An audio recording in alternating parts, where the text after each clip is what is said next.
It's 5 o'clock. Yeah, I will. Please rise. And Mary Ann, could you lead us in the Pledge allegiance? Pledge allegiance To the flag of the United States of America, and to the republic for which it stands, one nation, under God, indivisible, with liberty and justice for all. Sorry, Neil. Fine. And I guess I go right into a, so we have a public hearing. And the town of Plymouth is proceeding with improvements for Highland Street. As part of the regulated process for this federally funded project, the town is hosting a proposed action public hearing. The hearing is being held Monday, August 12th at 5 p.m. at the Plymouth Town Hall.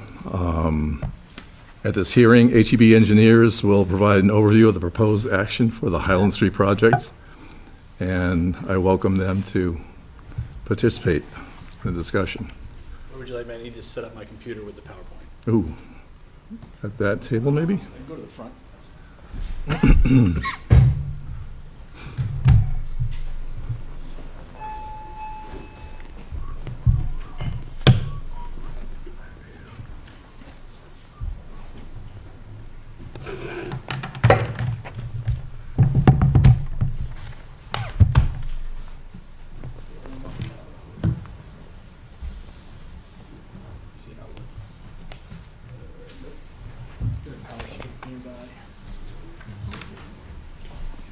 No, but I have an extension. Well, there's the power strip here. It's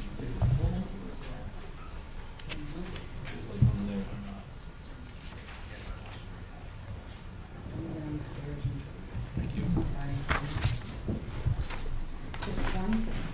You all set? I'm okay, thank you.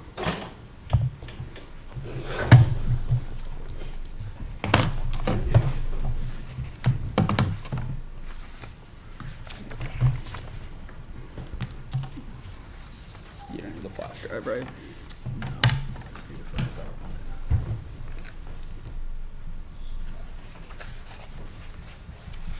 PowerPoint. Pass this here, I suppose. All right, and I need to go to the website and log in, correct? Yes.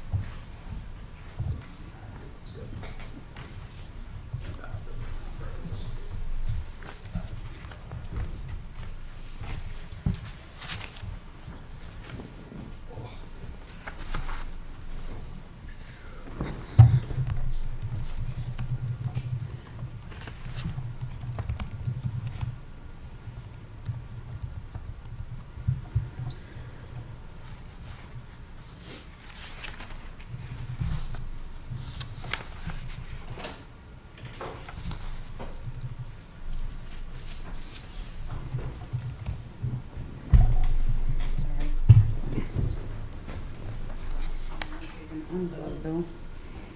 Just left the reach. If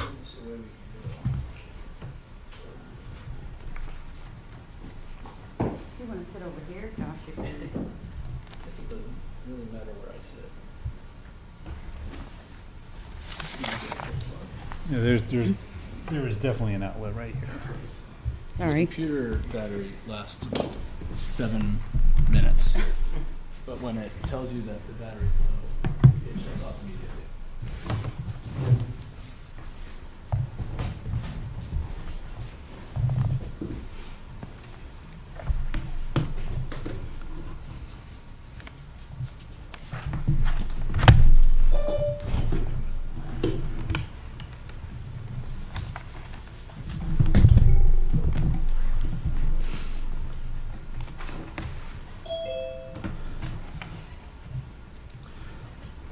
And you might want to pull the Don't- mic close to yourself. Don't join with audio. Okay. because Can I just say close? Yeah, and pull the mic next to you so that we can all hear you. All right, let's share my screen.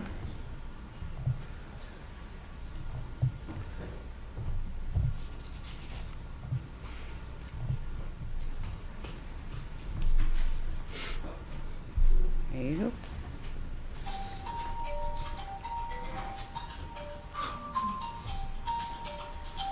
All right.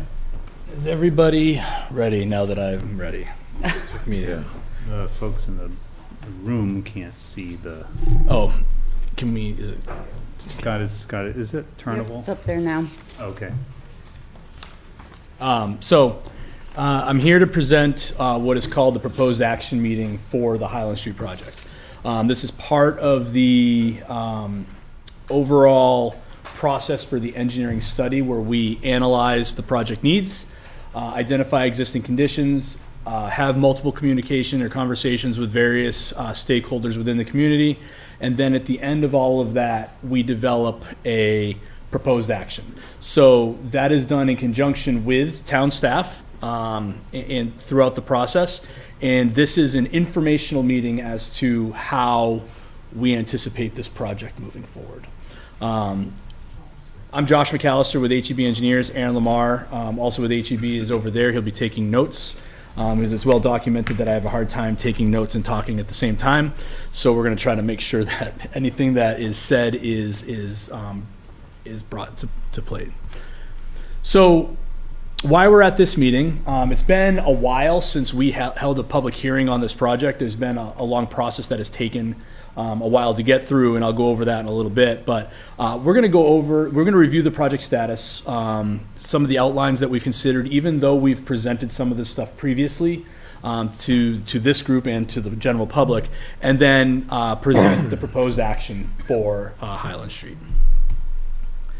The project goals, as have been presented and discussed with town staff, are to provide safe ADA-compliant pedestrian infrastructure within the project limits, to improve intersection safety and enhance modes of pedestrian access, provide connectivity to adjacent public spaces, which include schools, businesses, and residential neighborhoods, and be sensitive to known concerns, which we identified through several conversations. Just to recap, the project scope runs from Broadway Street to Old Ward Bridge Road, the intersection at the schools. It's a relatively short section of road, but a relatively complex section of road. And throughout this process, we've learned has quite a few needs that need to be addressed there. So to recap the proposed project schedule, we were brought under contract in the summer of 2023. And we're in the middle of working through the design and permitting process, which we anticipate to carry through 2024 into early 2025, with hopefully bidding for contractors in 2025 for construction. Some of the things that we had to take into consideration as part of the project were the current existing conditions.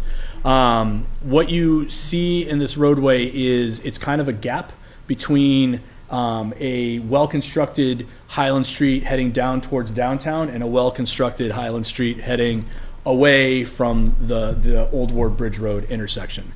In those areas, in the area in between, our project area, sidewalks are falling apart, very little curbing, narrowish roadway, wide roadway in some areas. But the cross-section that we looked at, which is the roadway width, lane striping, and sidewalk type and curbing, is part of our considerations that we took for this section.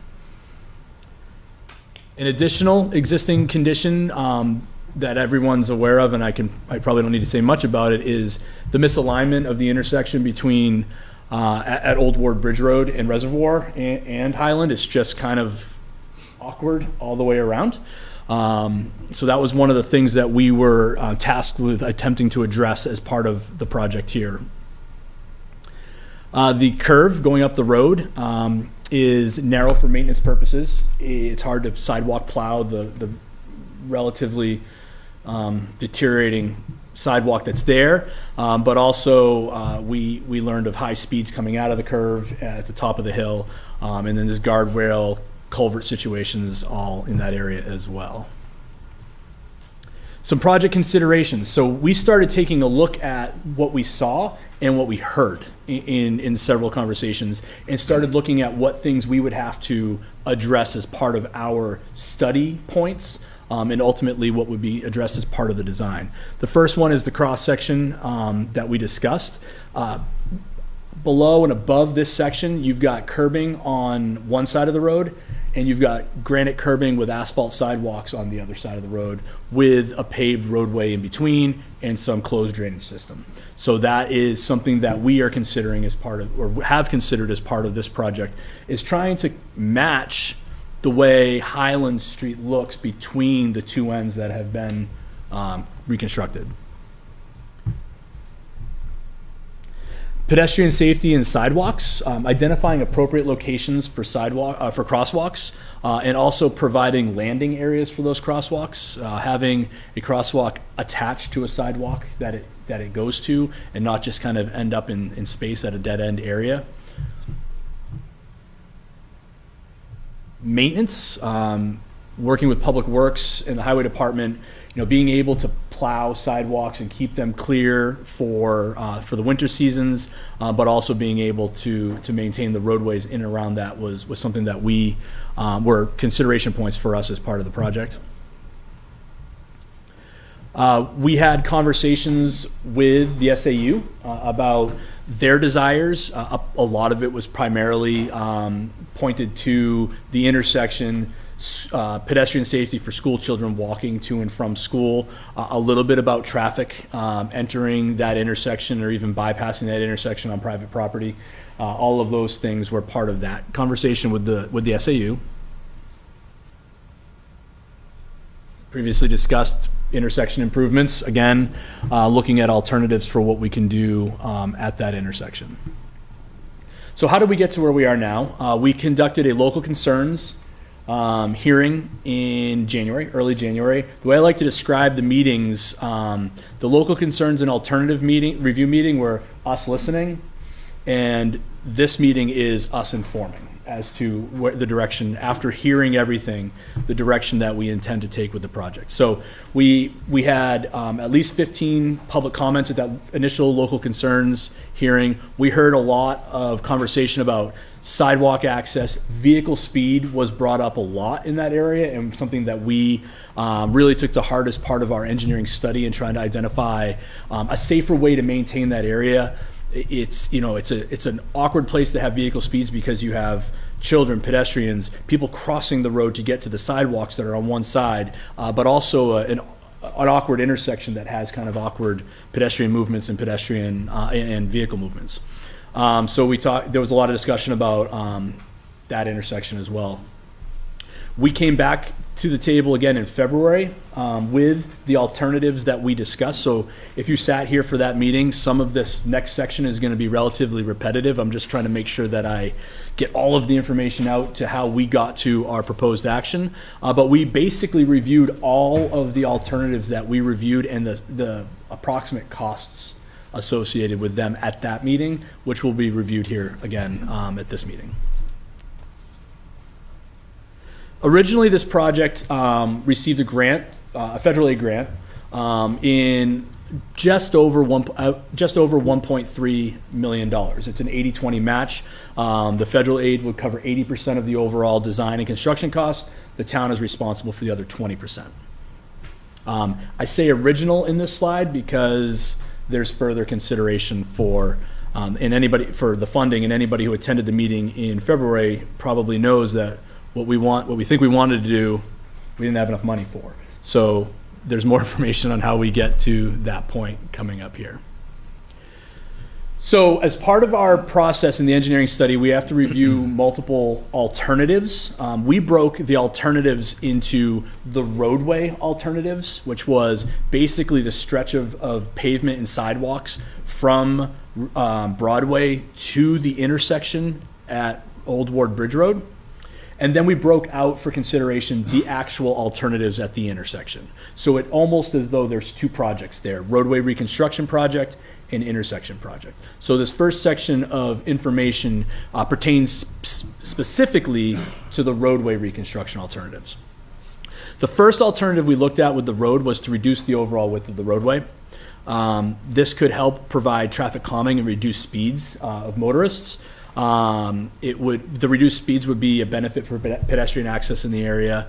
It would limit the overall construction limits, how far outside of the roadway we would end up impacting.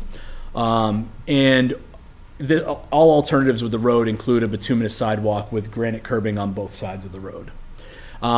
Within this alternative, there's kind of like an A and B subsection. We analyzed a full depth reconstruction, which is removing all of the material and putting all brand new material back in, as well as reclaiming, basically just scarifying and churning up the existing pavement and gravel that's there, making that the new gravel layer, and then paving on top. These plans, they're hard to read because they're small, but they show a reduced roadway if you compared them to, or reduced roadway width, if you compared them to the plans that are coming up in the next section. That outer green limit is the outer grading limits of this project. You'll see the next section will have a larger outer green limit because we're going to be widening the roadway in the other alternative, or maintaining a wide roadway. So this kind of shows what the limits would be. You can see it's really not too far outside the pavement and sidewalk, and definitely not outside the rights of way in this area. Like I said, the second alternative reviewed with the roadway was to widen it, which would provide a 5-foot wide shoulder on either side of the traveled lanes. The widening roadway creates additional impacts and grading outside, as I just discussed. It also may encourage higher vehicle speeds. As you see wider pavement, you feel more comfortable moving faster, independent of what's happening in that area, independent if you're in a residential area or not. And again, like I said, it includes the construction of granite curbing and the same bituminous sidewalk. And we also looked at the same reconstruction methods, full depth reconstruction and reclaimed materials. And you'll see on these plans that specifically in the curve area, that green expands much further outside of the project limits, and most definitely outside the right-of-way. Even in the areas up at the top, there's a little bit of expansion into private property and grading. The grading limits it's not as much green, but that green is further away from the center line of the right-of-way, and in some areas those grading limits would extend into private property as well. And the third alternative that we looked at for the roadway was to essentially mill the existing pavement and overlay it with new pavement. And so what we would do here is we would scarify the existing paved surface, and we would put it back as it is, generally as it is. This would allow us to restripe it in a similar or narrower striping than we currently have, but it doesn't create wider breakdown lanes and shoulders. So it creates very little expansion of the roadway than what we have right now. And more importantly, it does allow for realignment of crosswalks, but more importantly, it also reduces the overall construction costs associated with the reconstruction of the roadway here. And in discussion with town staff, a reconstruction of this area has happened in we'll call it a relatively recent past. So the assumption that there's good roadway materials below can be made. The understanding of what those materials are is known. So while not going to give us the same lifespan as a fully reconstructed roadway, given the background history of this area, I think that it's an appropriate solution here if cost is a consideration. It does also include the reconstruction of the sidewalks with granite curb on both sides of the road. So similar section that for all intents and purposes, the narrower alternative one, the narrower roadway and the mill and overlay would look the same in the finished ground. It's just what the construction materials are below it. And again, you see here the expansion of the green, where the green's located is almost exactly the same as the first alternative with the narrower roadway. We ultimately, as we get to it, don't recommend the wider roadway because of increased vehicle speeds. And that was very much a topic of conversation when we were here the last two times. So we went through in each of these alternatives, you'll see roadway alternative A and B. In each of the alternative 1 and 2, A is a full depth reconstruction and B is a reclaim reconstruction. And this is just for the section of roadway only between Broadway and the intersection with Old Ward Bridge Road. And so we're looking at roadway reconstruction costs of $3.2 million for a full depth wider alternative, and then a full depth or the reduced roadway is $3.1 million. The wider roadway is $3.6 million with full depth reconstruction. But the mill and overlay with sidewalk reconstruction comes in at about $1.25 million. So you can see the magnitude of cost difference between fully reconstructing these roads and a mill and overlay alternative. And then after reviewing the roadway alternatives, like I said at the beginning, we treated the intersection as its own sort of project with alternatives because it's a little bit different. It's not a roadway reconstruction, it's an intersection. So the first alternative we looked at here was a roundabout at the intersection. This would allow us to correct the misaligned intersection of Old Ward Bridge Road and Reservoir Road. It could be designed for a large school bus to adequately, it will be designed or would be designed for a large school bus to adequately maneuver through it. A mountable center island would allow larger trucks to be able to maneuver through if needed. It would mitigate traffic stacking during peak hours, provide additional safety benefits to the project area with respect to defining crossing locations more readily. But some of the other safety impacts is that it would reduce vehicle speeds in the project area. Maybe not immediately as you're exiting the hill, but as you come up the hill and you get to this area, there will be signage that says roundabout ahead, people will be slowing down, and inevitably you have to reduce speed to get through a roundabout intersection. So this will be reducing speeds coming from the other direction as well, and reducing speeds coming from downtown up to the intersection. So we felt like this was a good solution to solve some of the safety problems, particular with vehicle speeds and pedestrian access. There will be some right-of-way that will need to be acquired by the town, or easements to be able to make this work, in particular basically at all four corners, some larger, some smaller, and we reviewed that in our previous discussion. And some of the relocation, there's a lot of stone walls and utility infrastructure at that intersection that'll have to be reviewed. So the alternative here, it would be sort of an offset roundabout, but would allow for vehicle movement to, straight through movements are good. Everything would be designed to accommodate the vehicles. In this picture here, it's hard to see, but there are shaded sections at all four corners that show the approximate right-of-way needs that this intersection would have. But there would be the need to acquire some land on all four property corners. Very little on the upper left and the lower right, and a little bit more on the upper right and lower left as you're looking at it. The second alternative we looked at was just realigning the intersection as best we could. The correction of this would correct the misalignment, allow for two roadways to enter Highland Street at the same location. We would have to modify the curbing to accommodate school bus traffic, being able to make the turns in these misaligned or the realigned circumstances. There would be some right-of-way needs for the town to make this happen as well as the same infrastructure as far as utilities and stone walls. So this one actually requires more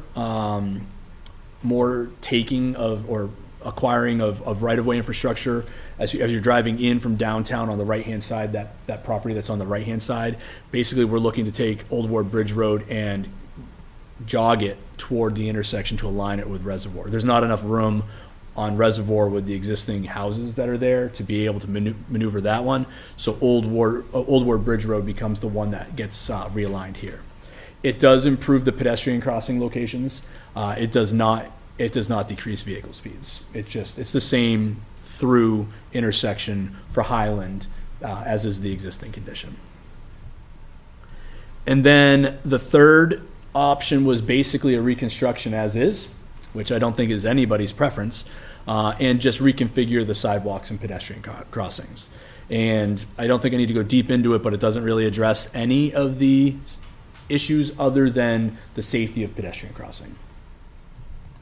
And it would look, for all intents and purposes, exactly the same. We're just going to jog the intersections further up the neck of Highland Street and put it more directly in Old Ward Bridge Road, and not really have like a diagonal intersection as it exists right now.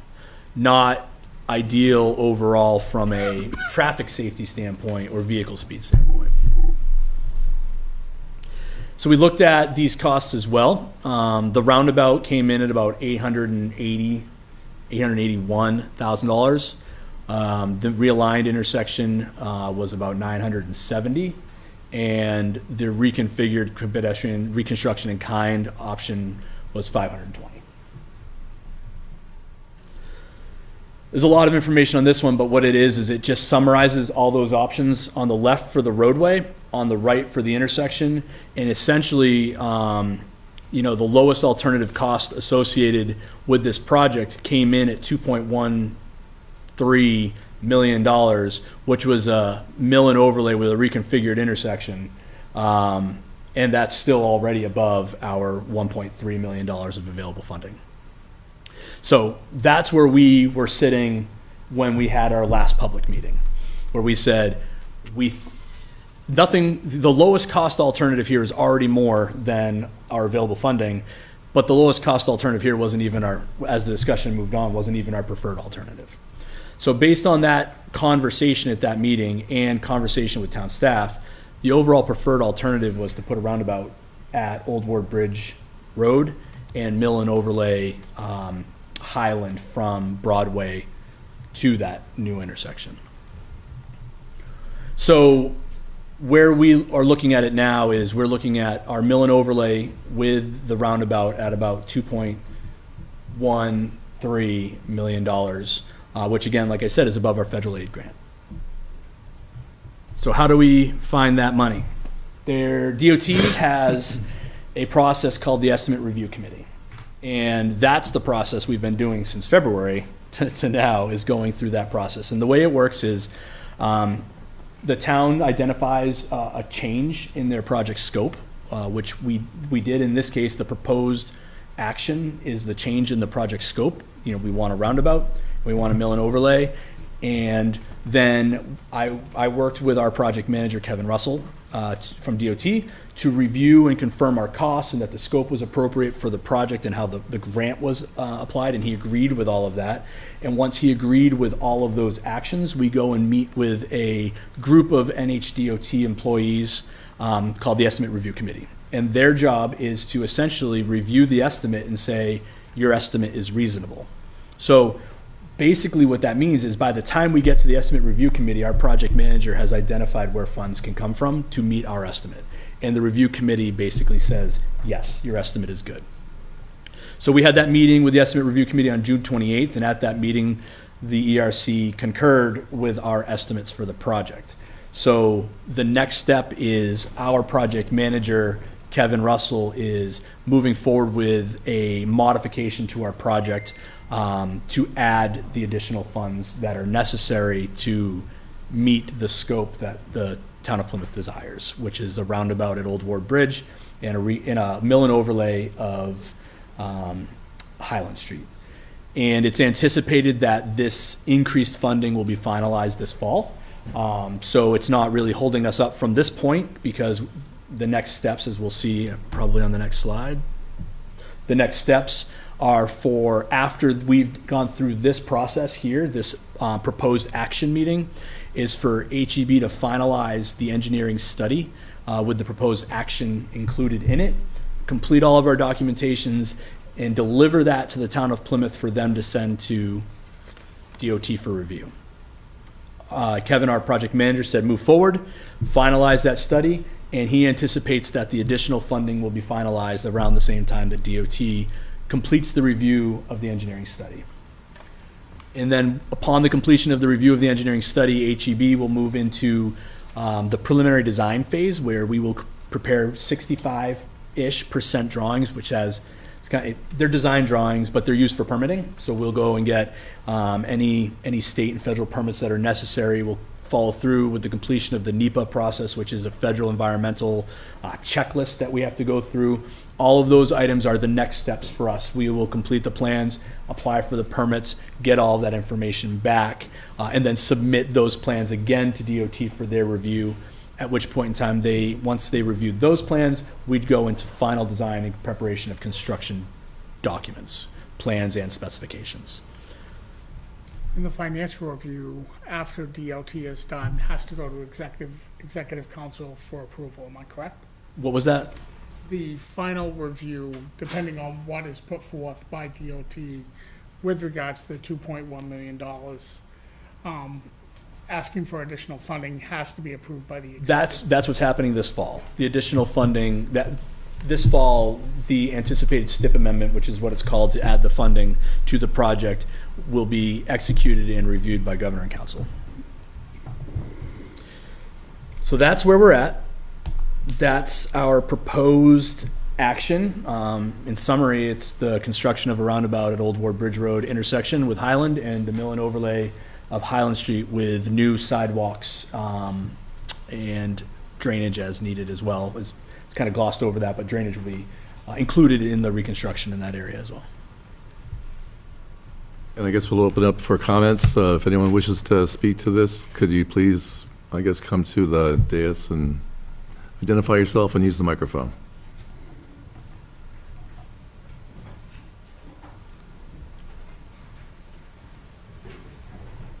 Frank Miller.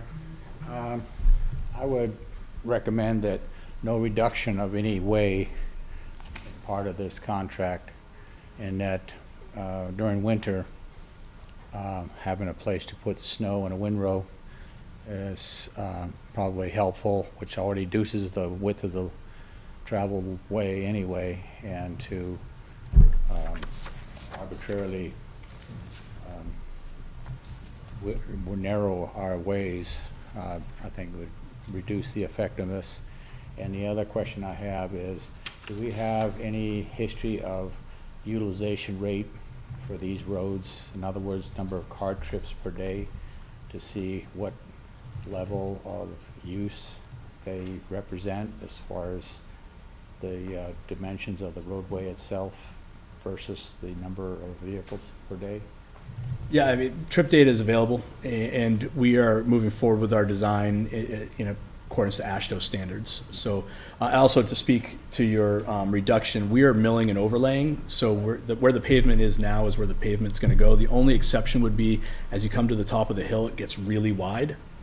That might be, there might be some minor reduction in there just to be able to build the sidewalks. Well, the function of turn radius of certain types of vehicles that use that really like to have a wide area. So reduction of that would crimp our style. Thank you.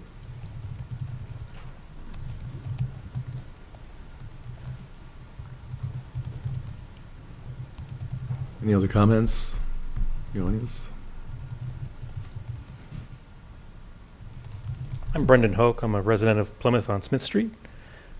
Your alternatives, especially for the intersection, did you explore the idea of signals and what that might cost to keep the intersection as is, but add a signal at the intersection?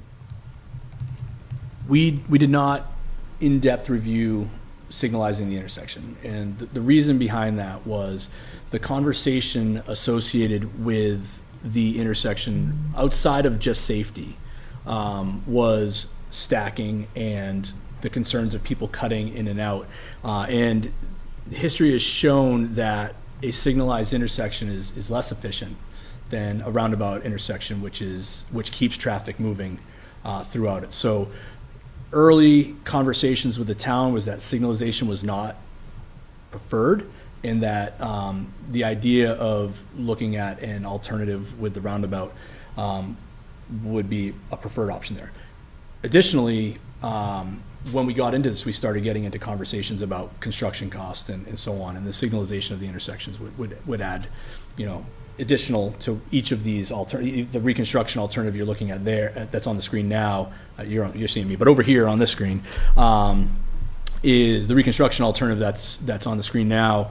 Was already $520,000 before a signalization. But it was still lower than the other alternatives. It would be lower. It would be lower than the realignment, which then you'd also want to look at signalizing as well, and lower than the roundabout. But the roundabout just creates a more efficient option. Also, with regards to signalization, does the project consider the updating or rehabilitation of the existing signal at the intersection of Highland Street and Broadway? No. Did your project consider any sort of traffic calming alternatives? I know at the first meeting in January, we talked about medians, we talked about, and again, you alluded to that. Can you walk us through that in terms of your consideration process? Yep, we talked about, so in an area like this, it's highly residential with driveways on both sides of the road. Medians and the like are not preferred because it creates access control concerns, just being able to get across the street for vehicles crossing back and forth if you had a median or just separated medians. We immediately discarded the idea of speed tables or speed bumps just because of winter maintenance.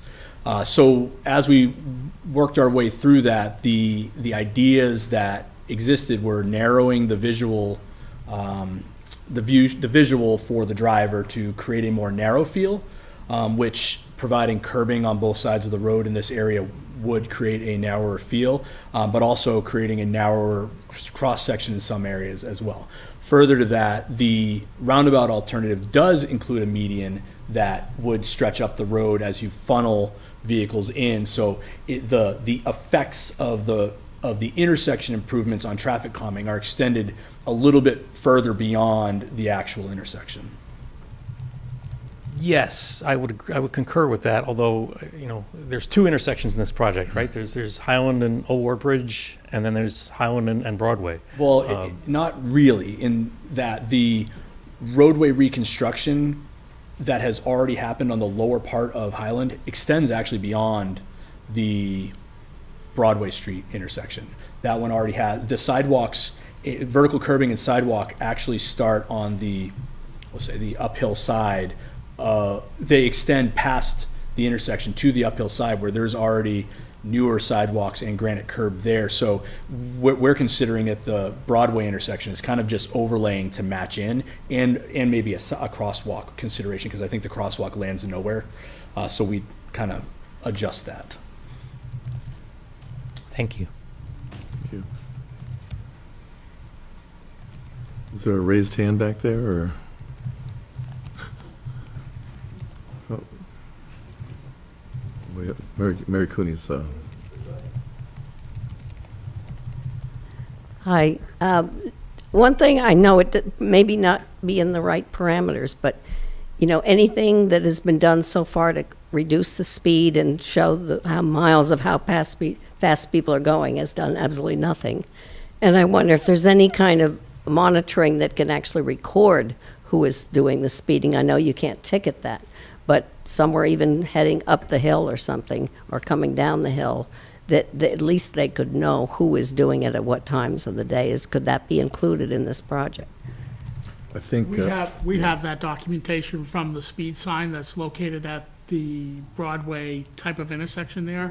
The police department does record the speeds, different times a day, and the traffic count that goes through that area. But do they record who is doing the speeding? No, we cannot do that.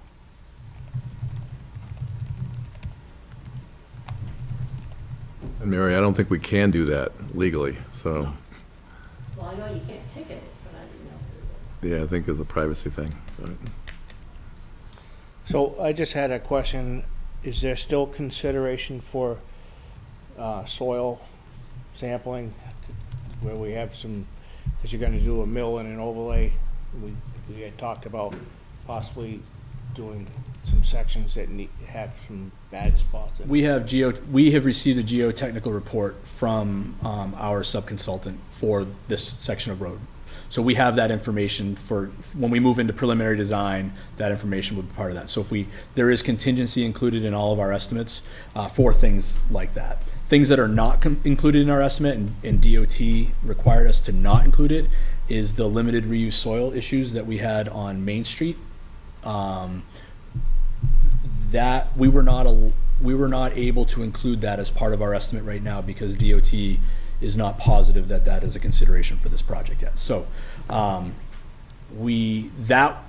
portion of it, that sort of testing and materials consideration was not included, but the material types below the road we have that information, and we are prepared to make design recommendations based on that. We're not looking to do a full depth reconstruction, but if we see pockets of clay, silt, bad material, then that'll be part of it. My other question is, are we still on board with possibly water and sewer, because where they talked about? We're working concurrently with them. You know, we're at engineering study phase right now, so we haven't started that, but as we get into preliminary design, we'll be working back and forth with Plymouth Village Water and Sewer District, similar to the work that we did on Right. Main Street and Russell Street.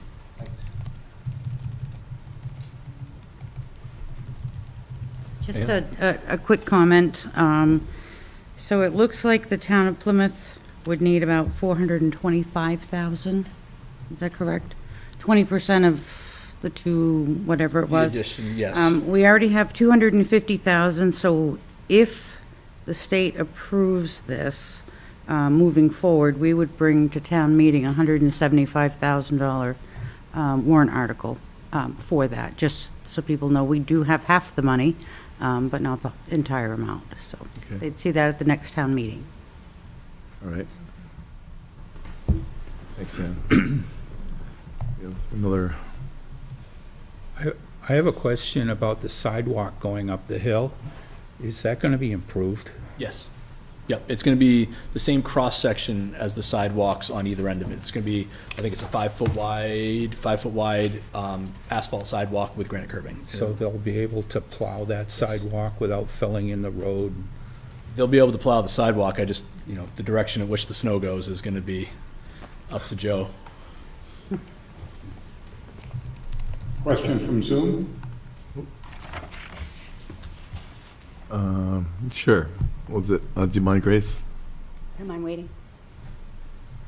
Is this Don? It was Dan. Dan Marion. Excuse me. It's Dan Marion. Quick question for you. Can you bring up the slide of the roundabout alternative?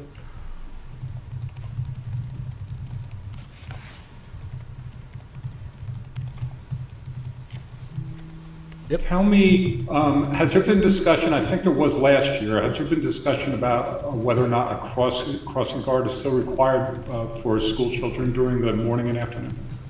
I don't, we've briefly covered that. I think that's going to be a logistics conversation between the SAU and the town. This should be a more readily easy to use, lower speed intersection, that not having a crossing guard may be something that the town finds that they may not need. But I think I'm going to reserve my answer on that to the town and SAU having that conversation. Okay, I'm not an expert in crossing guards and crossing lanes and things like that, but looking at this image, it looks like it's going to be a little difficult for the students from Reservoir Road to cross, all the way across to get to the school. We provide, we've got the purple on that. From Reservoir Road, there's the purple sidewalk that goes to the left on the screen, and to a crosswalk at a median. That median also provides safe refuge in the middle of the there's an island with refuge for pedestrians, and then across, then continue down Old War Bridge Road from that side. So it would be one crosswalk with a direct connection to the sidewalk that goes down the road.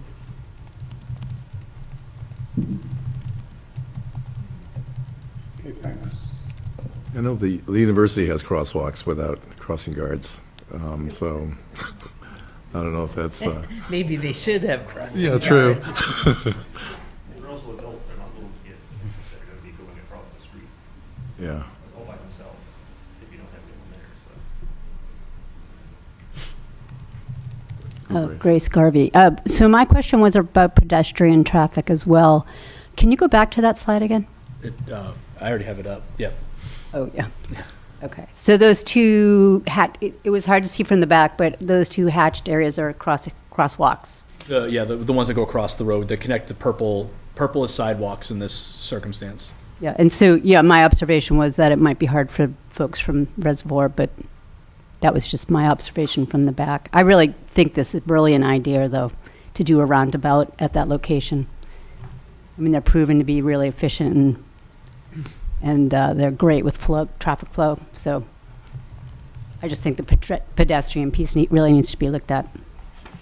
I'm not sure that it will eliminate a crossing guard. I Yeah. think that's something that will have to be evaluated based on it. But what it will do is allow traffic to smoothly flow through that roundabout. And if we have a crossing guard, it would be on that Highland Street section. Of course, we would work with the police department and evaluate the traffic that goes through there, but I don't see it eliminating a crossing guard, because I think from a safety perspective, in doing our due diligence to assure that the children are crossing the street safely, we need to do that. Was there someone else raising their hand back there, or is that just a stretch? Stretch. Okay. In that case, it's, what time is it? Like 45? Yep, 5:45. I'm closing the hearing, bring it back to the board. I don't know if the board has any more questions, or? I've got one. I thought the roundabout was quite a bit more initially when you were taking a look at it, but it seems like it's, like it was going to claim like the 1.3 million, but now it's like 800. So we had to go through a more detailed analysis to get to the ERC. So we did a lot of real conceptual estimating for this initial conversation that we had here. As we went through the ERC, they essentially made us go and itemize every single unit in the reconstruction, which we were being, I'll call it, ultra conservative with our first discussion with the town, and we were forced to be a little less ultra conservative in the review with the ERC. We still have some conservative numbers in there as well, and some contingencies built in, but yeah, the numbers are quite a bit less than what we had looked at the last time we were here. Great, thanks. Yes, you noticed that correctly. Is there anything that you need from the town or the board at this time, or from Scott? The next steps will be we will finalize the engineering study and submit it to you, and you will submit it to Kevin Russell at DOT. I anticipate that we will be looking to finalize that study this week. I think Aaron already wrote it, and I'm ready to review it. Okay, good job, Aaron. Yeah. We want to get it moving forward for everybody. Just one more. If we do the roundabout option, that work be done during the summer when students aren't? Is that? That's the ideal construction season, but the construction season in New Hampshire spans from somewhere near the beginning of March as the start to somewhere near the middle of April as the start, or maybe we'll call it the beginning. So we could start anywhere from March to May, depending on the season, and we can finish anywhere between the middle of November and December, depending on the season. And on both ends of that construction season, school is in. So it will be impossible to avoid, I would say it's probably impossible to avoid construction on Highland Street and even in that intersection while school's in. It will impact school at some level. Would you call this a 180-day project? My feeling is that this project could be constructed in a construction season with final completion in the following season, when that would be maybe cleanup, signage, grass, those types of things. But I do believe that this could be a single season construction. The work on Highland up is not overly complicated when you look at it as a mill and overlay. So a lot of that work is just the intersection. It really depends on the contractor. It also depends on the contractor. But it also depends if there's water and sewer going through. It's the coordination of multiple projects, and we've done that, and it'll be, the timing of all that will be interesting. But I would anticipate that our work can be done in a single construction season, and it will likely impact school on one end or the other of the construction season, if not both ends, at some level. It's too bad that the New War Bridge is not in. Never mind. All right. Okay. Thank you, Josh. Thank you very much. Thank you very much. That's right. Moving along. I'll make a motion to approve the July 8th regular meeting minutes. Thank you. Is there a second? Second. You seconded? All right. All those in favor say aye. Aye. Aye. All those opposed, nay. Ayes have it. And I'll follow that up with a motion to approve the July 22nd regular meeting minutes. Okay. Is there a second? I wasn't there. Okay, I think it's, oh, great. I don't know how we're gonna do it. Wow, okay, I can wait till next, holy crap. Holy goodness, so you got two people, how's that gonna happen?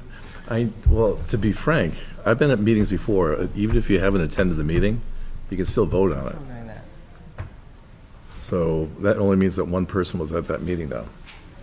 Is that We can kosher? just put it on the next agenda. Okay, fine with me. Go for it, Ted. Do we have another one? Nope, that was it. All right, so, town manager's report. No, you had the announcements. Goodness, I already put that away. Okey-doke. So, Select Board will meet on the following dates at 5 PM.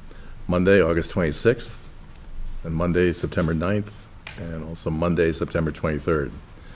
And citizens wishing to be listed on the Select Board's agenda should notify the Town Hall before 12 PM the Thursday before the scheduled meeting. All meetings will be held upstairs in the Town Hall and will be held by Zoom. Zoom information can be found at the town's website at plymouth.new-hampshire.gov. And now, are there a town manager report? Thank you, Bill. Quite a lengthy report this week because we did not have a meeting at our last scheduled meeting because due to lack of a quorum. But to start off, collected taxes in the July statements.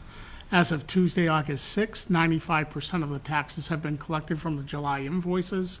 We currently continue to work with those that have agreements in place on delinquent taxes. The Lakes Region Planning Commission, on June 25th, Joseph Perez and myself, Joseph sent a formal letter of interest on behalf of the town of Plymouth expressing our desire to have the US Route 3 North to Toby Road project considered for upcoming 10 years plan cycle. This was previously submitted and did not make the top proposals to proceed. Joseph and I met with the new executive director, Shanna Saunders, on Thursday, July 18th, as an introductory meeting. We had a great discussion talking about the Housing Opportunity Program Round 2 applications. We talked about the current master plan for the town of Plymouth and maybe looking at specific master plans for the downtown area, village commercial area, as well as the Tenny Mountain Mayhew Turnpike corridors. We talked about the transportation, the 10-year plan. The next meeting in September, this will be discussed. We also talked about northern border grant opportunities that are upcoming. And we talked about brownfield assessments, hazard on tax deeded properties, with regards to cleanup of those areas. And we talked about regionalization efforts and working with Lakes Region Planning Commission on those. So it was a really productive meeting and went very, very well. Next, New Hampshire Department of Environmental Service states application to federal charging and fueling infrastructure, the CFI grant program. I was able to connect with Jessica Wilcox from NHDES on Tuesday, July 23rd, about the town of Plymouth's interest in 5 potential sites for electric vehicles through the EV charging infrastructure. NHDES hopes to include these sites in the state's application to the federal charging and infrastructure grant program.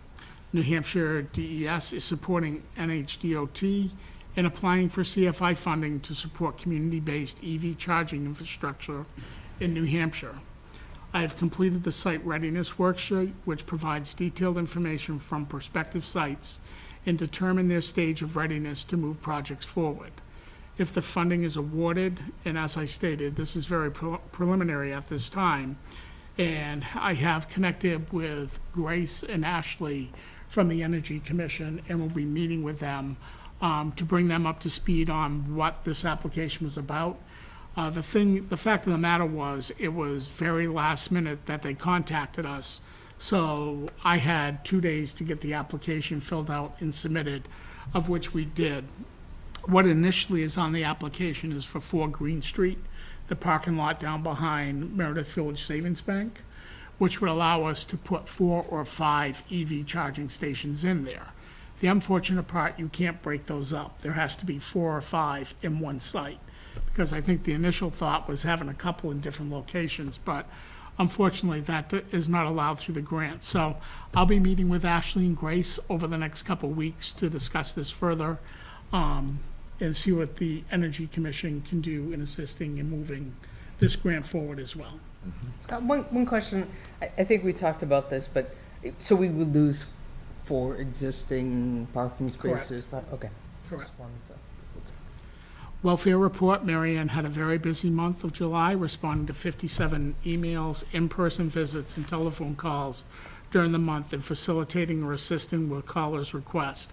We've had some pretty complex cases over the last month, which has taken time of Ann's, as well as Mary Ann's and mine, in working through resolution, which we still have a couple cases that are still pending at this point, but kudos to Mary Ann. She does a fantastic job and really provides a response with care and compassion in assuring that the town of Plymouth is meeting the legal obligations through the welfare rules and regulations in the state. So I thank Mary Ann for her diligence in working through that. Is she part-time, full-time? Part-time. Is that enough? Do we do everything we can at the part-time? Okay. Right now it is, yes. Recycling center, groundwater monitoring, and landfill gas monitoring. We went out to inquire about pricing for the above monitoring services in comparison with what we currently have with our current contractor, Stantec.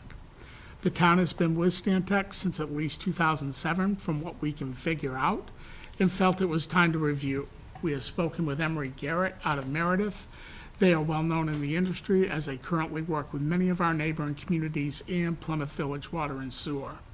The quote for services is about 50% less than what we are currently paying. We'll be moving to Emery Garrett after our 30-day required cancellation letter to Stantec has been acknowledged, which it has.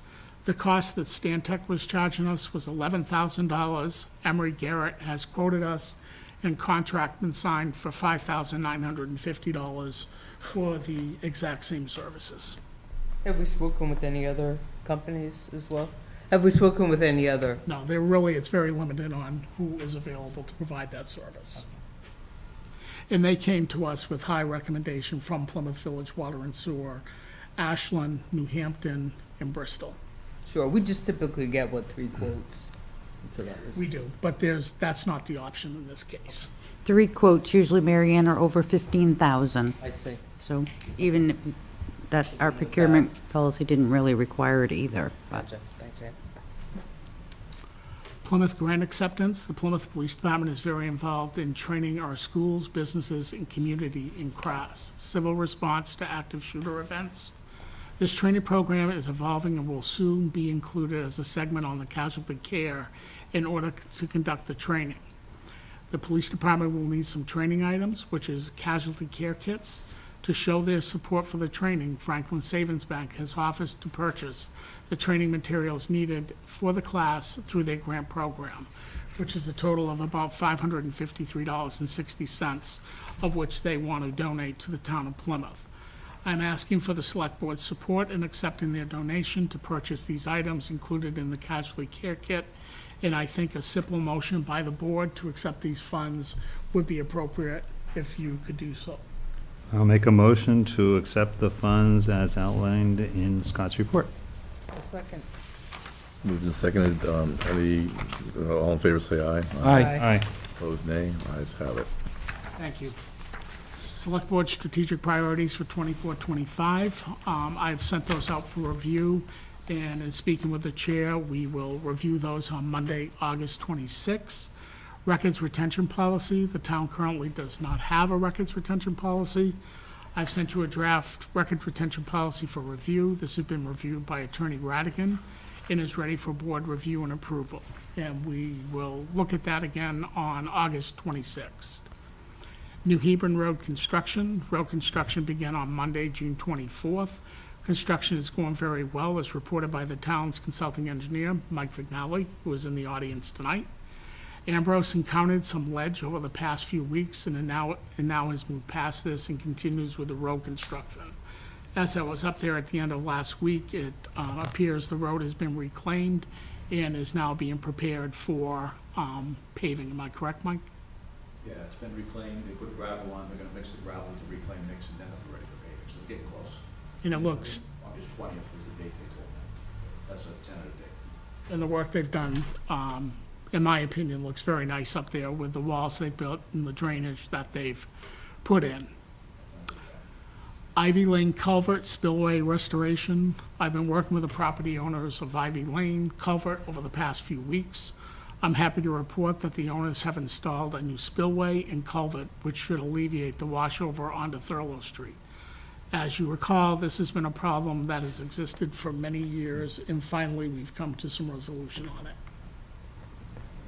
We discussed the Highland Street Project, janitorial and IT services RFPs. An RFP was sent out for janitorial services. We only received one proposal from the current vendor. We had another vendor who was interested, but after reviewing the facility, would not be able to handle the town facilities.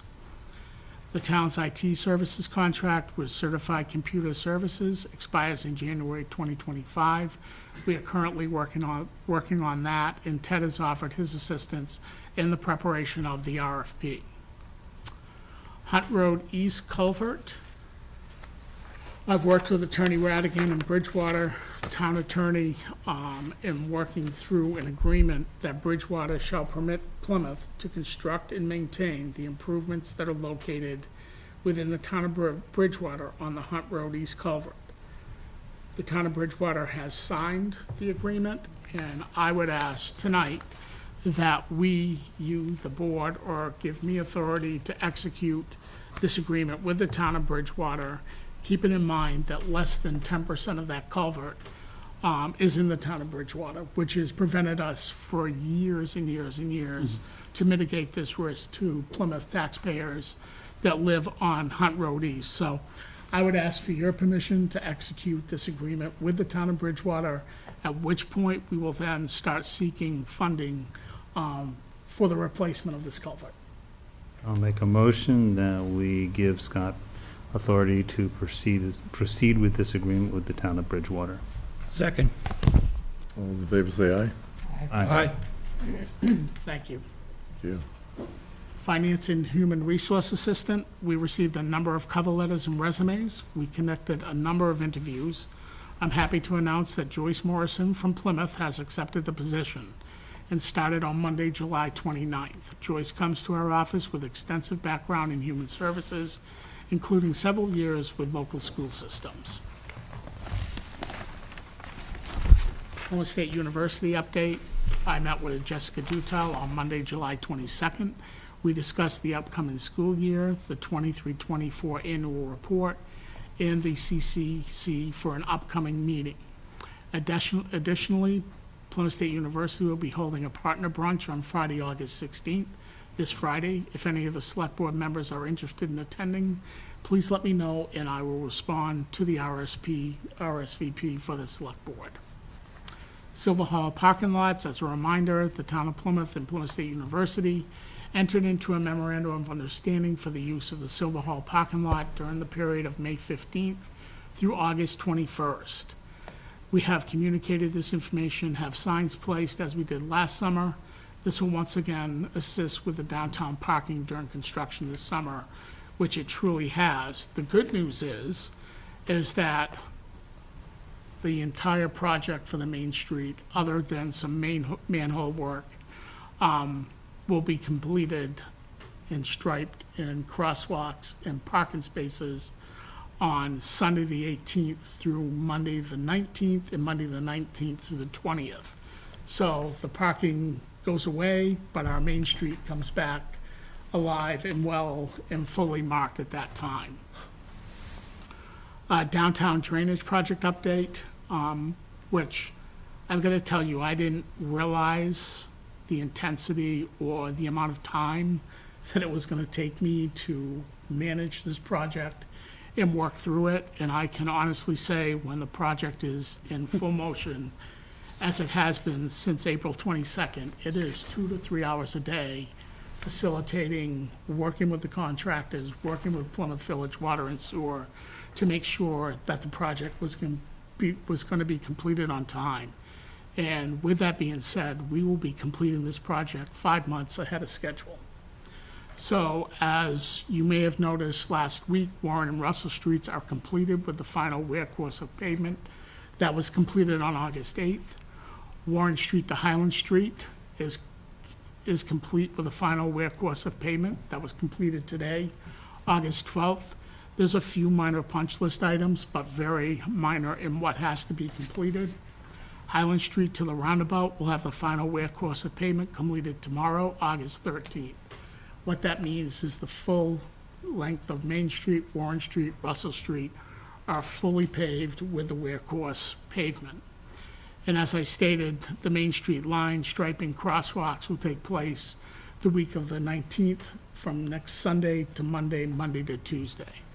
All completed ahead of schedule. The contaminated soil, I know there's been some questions on that.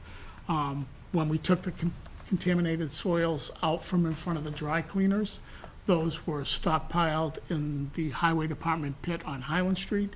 Those have all been removed and taken to a site in Nashua, which will reclaim that gravel. So that's been taken care of.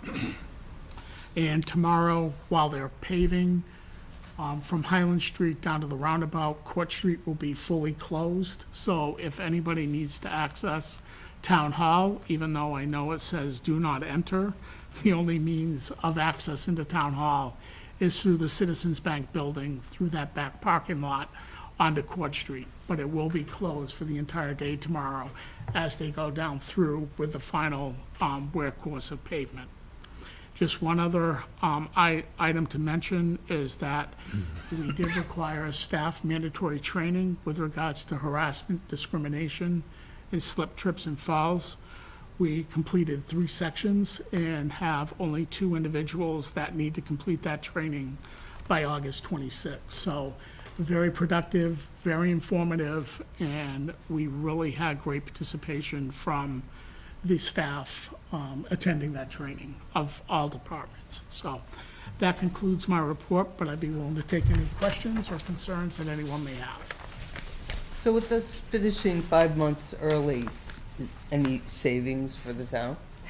There is some savings, but we'll be working through that with Josh McAllister from HEB, as well as Greene's Construction with regards to finishing ahead of time and things that we moved around a little bit to take savings into consideration, but I don't have any exact amounts right now. Is there a number about how much it costs for that material to be reclaimed in Nashua? I can only give you what the estimate was, Bill. I don't know what the exact cost, but it was over $300,000 to reclaim that soil that was removed from the roadway, stockpiled, and transported. Okay, thank you. And a lot of that cost is in the transportation of that soil from Plymouth to Nashua. Cool. All right, thank you.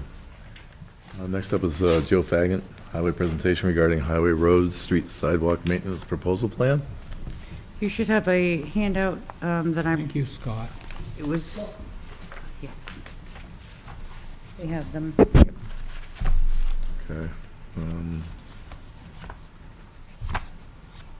Where?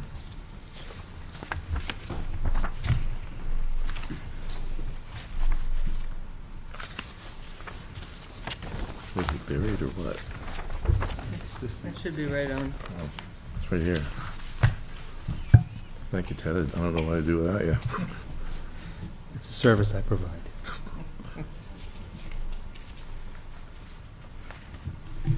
So, Joe, do you want to lead it off, please? So you're working on the purchase orders here, right? Nope. No, we're No. working on the Proposal Yeah. Proposal, for highway roads and reconstruction. streets infrastructure that Mike worked on with you. okay. Well, Mike put together a presentation, but we put together a list of roads that in priority, and what we found was that there's so many that end up being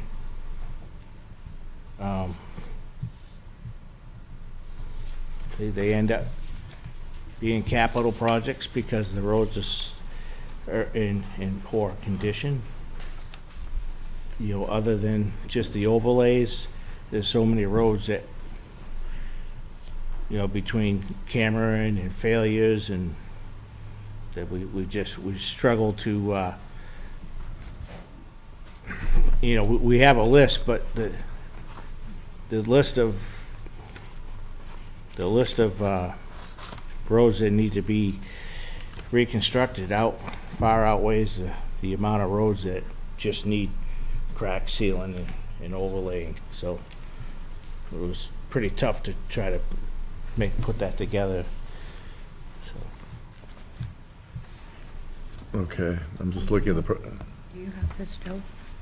So I think moving through this, Bill, is that what we tried to do, or what Mike McNally, the town consulting engineer who's with us tonight in the audience, really looked at taking a hard look at the scope of improvement and developing a priority list based on all of the roads and streets in the town of Plymouth.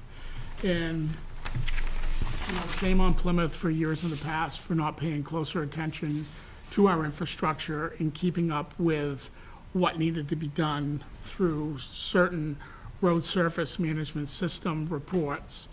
And so what Mike did is he worked with Joe and the highway team to go out and investigate and evaluate all of the roads based on their conditions and determine the level of deterioration that each one of those roads and streets had. So based on that, I would ask Mike if you would give us a full overview, Mike, of a systematic approach, how you took this and worked through the evaluation and inspections of the roads, and how you developed your priority list based on the top 10, the top 20 list that you've put together for us. Yeah, so I guess the task was to go and look at a number of roads in the town. I didn't look at them all, I looked at a lot of them though. So we didn't have a lot of time to do it, so we sort of whittled that scope of number of roads down based on what the RSMS, the Roadway Surface Management System, has that you guys had years ago. So the RSMS system had I think 10 years of program. We looked at 5 of those years. I think a lot of them were further down, maybe gravel roads or something. But so we ended up looking at about 25 miles of roads, and the ones that we selected were in the RSMS system for the first 5 years, just as a starting point. So we did that, and then Joe and other folks from his department had a number of roads they were concerned about, because things have changed since they did that report in 2021, so some of them deteriorated much more than they are right now, than they were then. So we moved them further up on the list. So if you look at this spreadsheet, there's a priority list that lists roads in order of priority. It kind of groups them by basically tens, because if I tried to group them by year, there were some years that were a huge amount of money, some were small, so it made more sense to group them by 10 and then maybe go back later and figure out how that should be programmed year by year based on the available budget. But what I did is I basically assembled that list from all the information I had from the department, from the RSMS system, from anything else I could find. Went out and looked at all these roads, drove them all, and investigated them all. And so when I do that, I've been at it a long time, so I kind of have a good sense as to what needs to be done. I look at how much rutting there is, which the roads, if it's deteriorated, when you look, it's kind of depressed where the wheels are, not depressed in other places. I look at how many cracks there are, how many sections of cracks there are. Some roads have sections of cracks where they're not that long, and they're not that big an area. It's like maybe a few hundred feet, and there's no cracking beyond that. So those kind of repairs are more of a crack sealing than other type of repair. And then I looked at what level of improvement would be required. Like right now, this is basically a snapshot in time, not so much a program for in the future. It's a sort of I think a dynamic list that you need to edit and adjust as you go forward. And Joe and his crew can do that as they move forward and plow and realize what some of the problems are. But this list, what I looked at was basically a full reconstruction. Some of those were things that we were engineering, for example, Pleasant Street and Emerson Street, things like that need a whole new drainage system, are really in awful shape. That's sort of one category. The next category is more of a reclaim and repave, which is a lot of your roads are in that category, where there's a lot of cracking. You can crack seal them, but the crack sealing really won't get you anything other than just black paint on a crack. It's going to come back right away. The other thing we looked at was some of the roads in the more urban areas, you need to grind off the pavement and put new pavement back, otherwise you bury your curb, and it does tend to reduce the cracks in those areas as well. I looked at just shimming and overlaying, which is basically just leveling out the low spots and putting an overlay on there as well. And finally I looked at crack sealing. So there's 4 or 5 categories here that are listed on here. I tried to assign one for each one based on what the needs are right now. So a lot of these, you know, depending on your budget, say, some of these may say, you know, full reconstruction, which means grinding it. You may not have the money to do it, so you may have to shim and overlay those, and they would get moved further down on the list. The thing to keep in mind is that when you go out and you rebuild a road, say you rip the gravel out, remove all the gravel, put new pavement down, you have a pretty long life on that. If you reclaim it, you could still have a pretty good life on it, but not quite as much as that. Shimming and overlaying, depending on how bad the cracking is underneath, it's, you know, 5 years, maybe more. And then crack sealing is basically a Band-Aid to keep your roads from falling apart. So your roads that are in good condition, that have you know, not too many cracks, those, in my mind, those are things that should be crack sealed right away. So I think crack sealing does get you a lot. It seals, keeps the water out. You know, one crack, if you don't do it, water gets in there, it heaves up, and you have 2 cracks, and so on and so on. So it's so crack sealing, I think, is something you should do as much as you can. But you know, the list overall, it's a big number down at the bottom. I mean, a lot of these are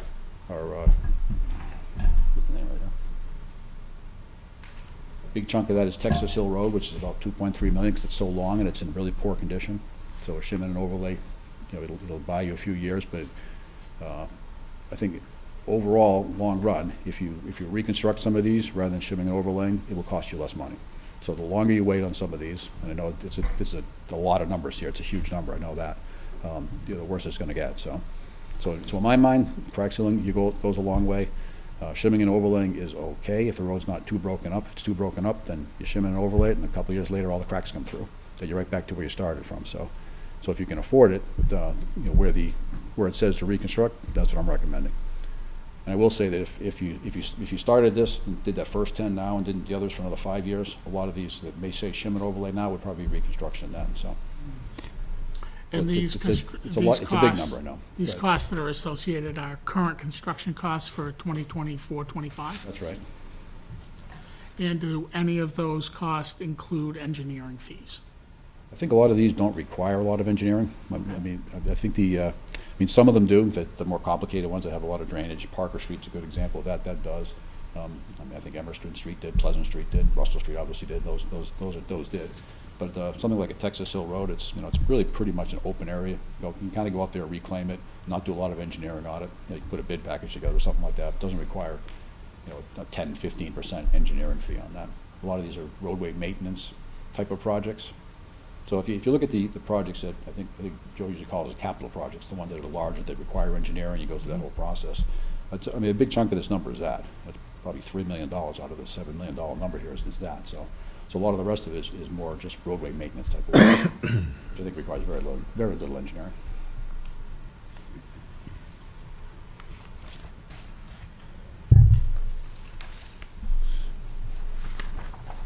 Yeah, so that's kind of what we did, where we're at, and you know, it's a lot to look at, and it's a lot of numbers that you probably don't want to see, but Have you looked at unpaved roads? I did not. So like I said, what I did is I started with the RSMS recommendation, went through 5 years of that, up to 2026, started in 2022, and then looked at about 25 miles of road. There's still some left that probably should be looked at as well, but we tried to keep the scope kind of confined so we get it done quickly and report back to you as soon as possible. But good question, should we be looking at unpaved? Do they fall, Well, you know, somewhere in a higher priority? the unpaved roads, it's, you know, you could. I mean, if they're being graded and they're gravelled now, and Joe would know more about this than me, you know, as far as what those needs are. Most of those are usually drainage problems and culverts and things like that you need to take care of. And, you know, graveling roads, it's kind of pales in comparison to some of these numbers. These are, paving roads are obviously very expensive to do, so the focus that I had on this was most of the paved roads. I didn't look at any, actually, maybe I looked at one gravel road, but that was it. I can't remember which one it was, to be honest with you. So I know the paved roads, you know, we have a budget for gravel, and we, you know, we're able to maintain all that. It's the funding to maintain the asphalt roads is what most of this concern is about. Right. So, I mean, in my budget, I always include what I need for gravel and all that stuff. So it's just the funding to take care of the asphalt roads is basically the big issue here. I think, Mary Ann, with the gravel roads that we have, it's a matter of making sure that spring and summer maintenance is done on those. And some of the biggest concerns is making sure they're graded and rolled and that the ditches are cleaned out. Because the ditches are what creates a problem on a dirt road, that they get clogged and backed up, and that washes out the road from the flow of the water coming down or trying to come down through that. And I can say this summer that the crew has been out there and has done an amazing job on grading the roads, cleaning the ditches. Over the last month, 6 weeks, that has been a permanent job for them of making sure that our dirt roads are in order for the upcoming winter and next spring. So dirt roads at the moment don't rise above having a higher need for whatever, right? Not. I don't believe so. Okay. The ongoing maintenance is a high need for sure, but you're already doing that now, so. Right. I wasn't sure if there was another step you take on, a non-paved road. You can, I mean, you can add material and improve. Sure, ditches does it and make culverts sense? Does it fall somewhere within here?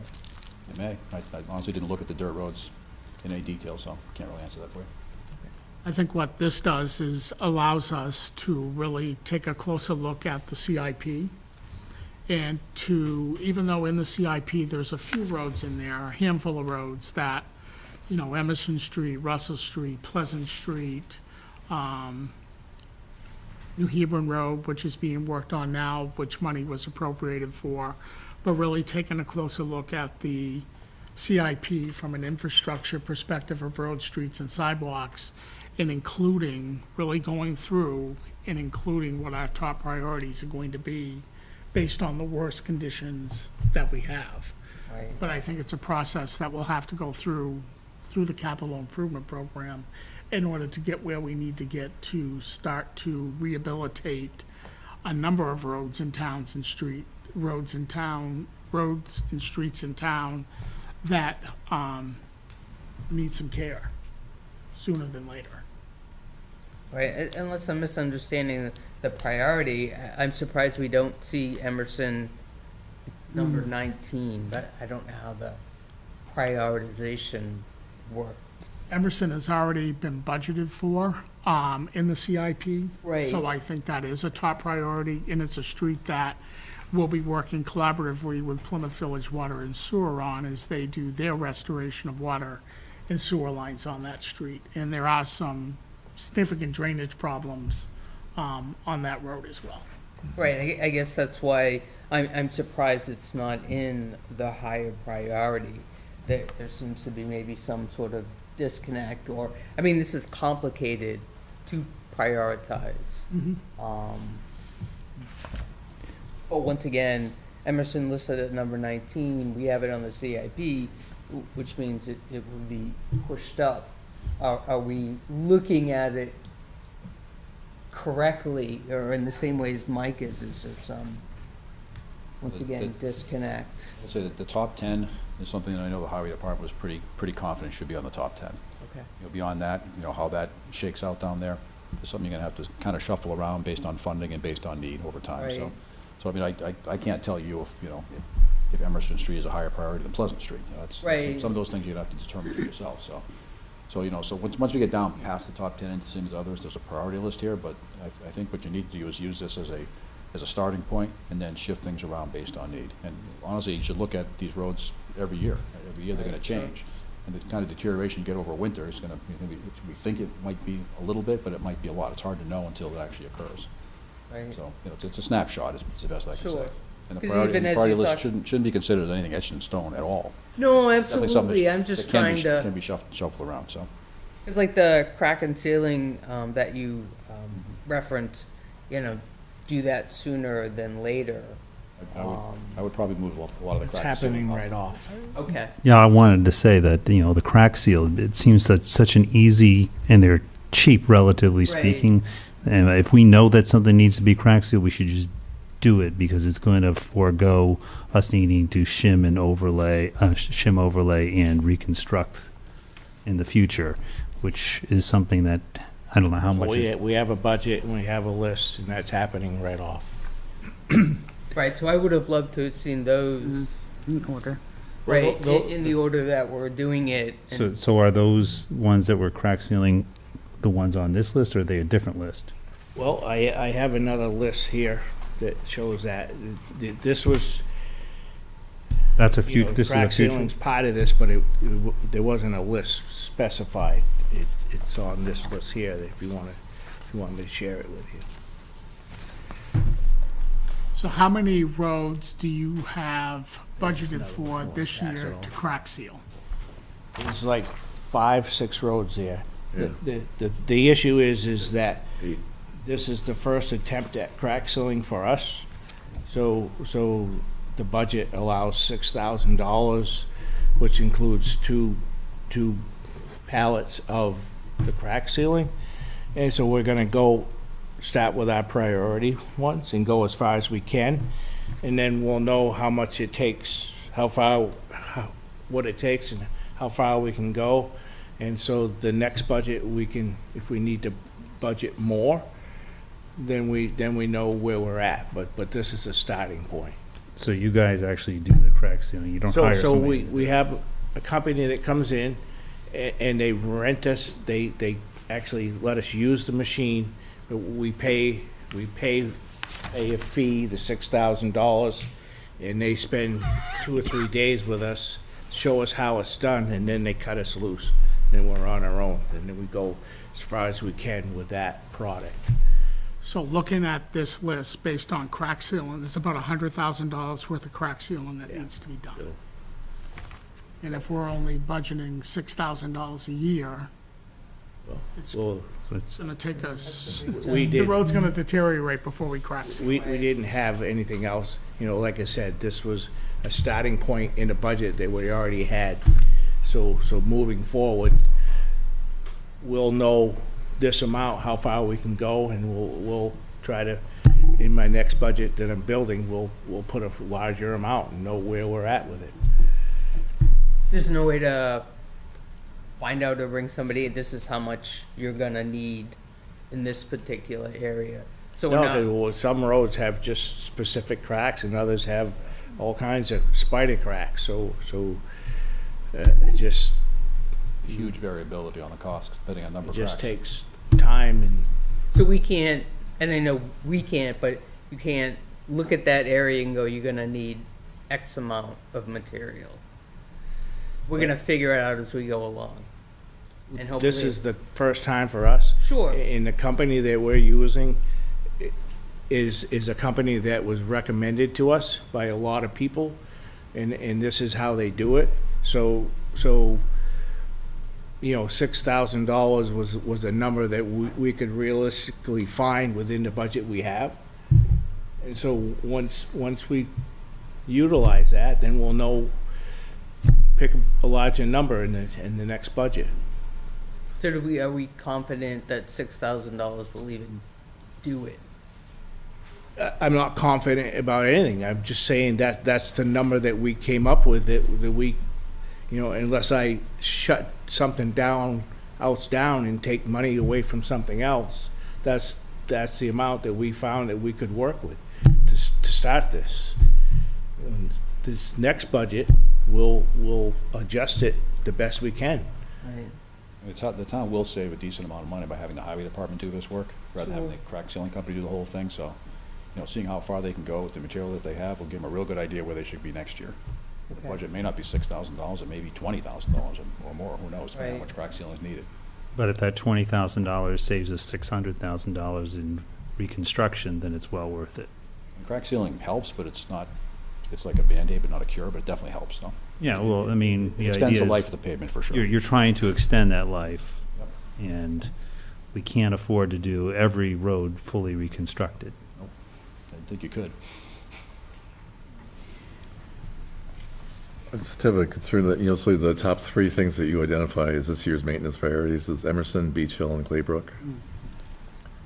Yeah. And it's not like in the top 10 type thing, or, Right. Emerson, Beach Hill, and Claybrook yeah.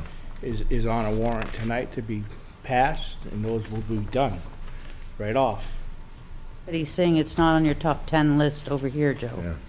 No, because they were already in motion, so So what is the, well, So. are we so done the- with this topic? Or are we moving into the things that you're planning to do? Because it seems like we're mixing them together now. Well, I think, I mean, the things that are on the priority list now that are in motion, too late to stop them?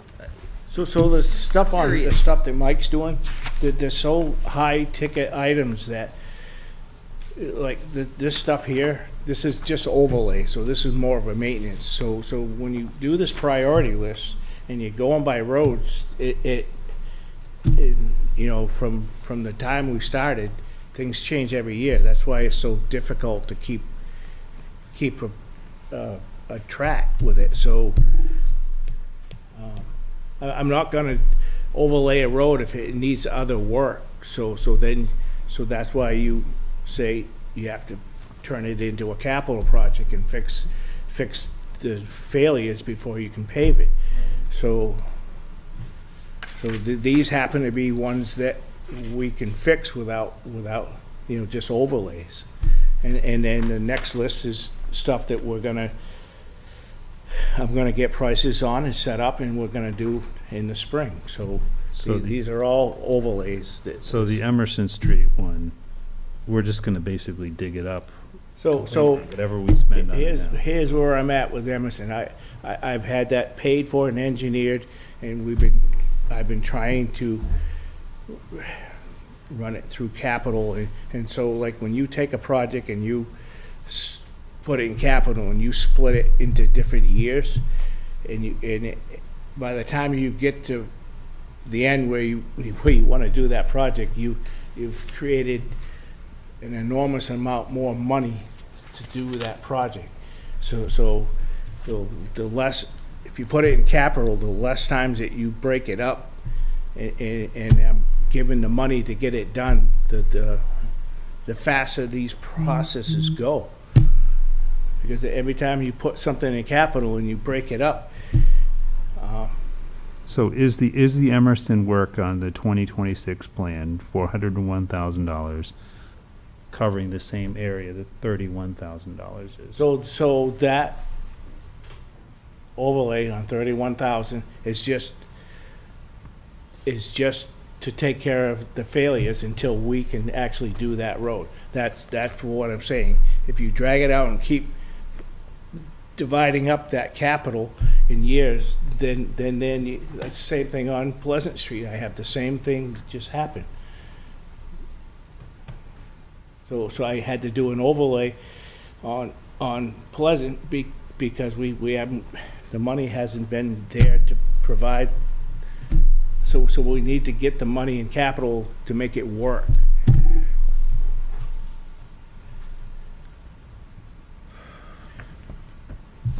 I have a question about sewer. Have they given you any indication where they're intending to do major infrastructure? They have given me some, and they don't overlap these ones that I'm working on right now. But some of the ones coming up in the future are. So as I have my list and they have theirs, we try to coordinate. So it doesn't always fall into place. So they seem to be right on top of me wherever I go. So you think they want to work hand in hand? Well, we do It's not try if our we best. think we need to work hand in hand with them in order to Not do a waste better job resources. in. I just remember Foster Street being a problem a while back. We can also split some of the expenses if there's two entities. We're not paying the paving at 100%. We can split some of those Yeah. costs, the gravel, the fill, whatever it is, we can split it with them. Yeah. So that does help. But in the end, I'm still paying for it. If you're on both water and Right. sewer and. Right, You're so on either water and way, sewer. I'm gonna pay the $10, half and half. Thank you. You're welcome. So Joe, did you answer the question, what you're doing here on Emerson Street with this purchase order? Is that going to be all dug up again when we do Emerson Street on Yes. your, it is going to be. Which is what, 2020, 2026. 27. Oh, so 2026. That was the original plan, was 26. That was the year the plan stated it would be done. That's not the year that we're actually planning on doing it. So 2 years, well, So 3 I years. was asked to get a price to just fix the worst sections until this project came into place. So, So the years on that list are unnecessary years that it's Target. program for, I kind of bumped them up to what the RSMS said to current dates, that's all. So those things could probably change. Some of them are on the top 10 of 2027, some Right. are no year at all, because they weren't even on the list. We had, they were so far down the list, we had to add them back up, so. That's just more of a reference of what was in the RSMS plan, as opposed to anything else. Are there any things in that other plan that had a year to complete that we haven't done? Yeah. That were more priority? That were more priority than what we're seeing here?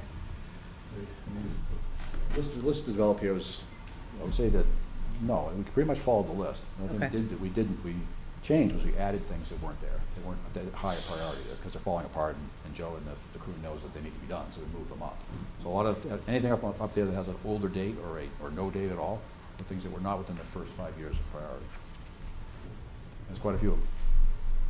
About half of them, actually. And the others were, based on the priority in the RSMS.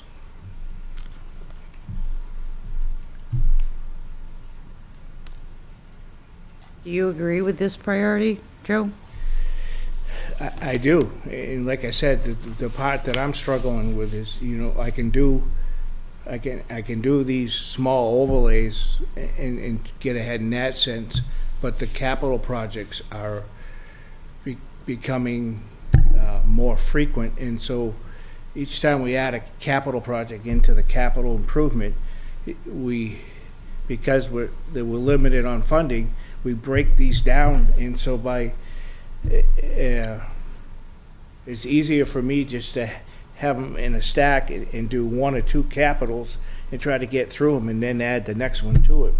Because when you keep breaking them up, then you have all these in here, and it's just it's hard to get through them all unless you have the funding.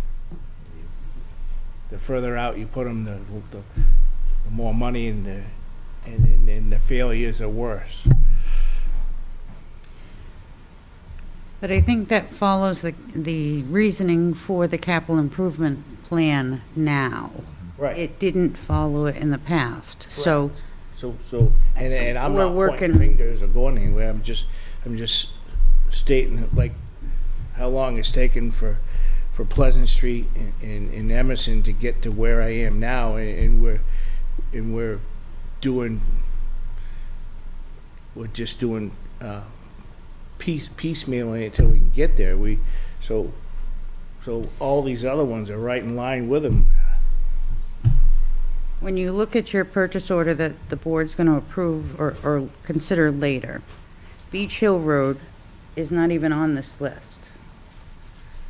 Because it was in progress? Is that what? Right, these are the ones that are should be getting approved tonight, and they're already in progress. They're part of this budget. What we're So they were, talking about is moving forward, so I'm taking the roads that aren't, that from moving forward, not what, so if we had if we had one of these last year, these 3 roads would have been on this list, top priority.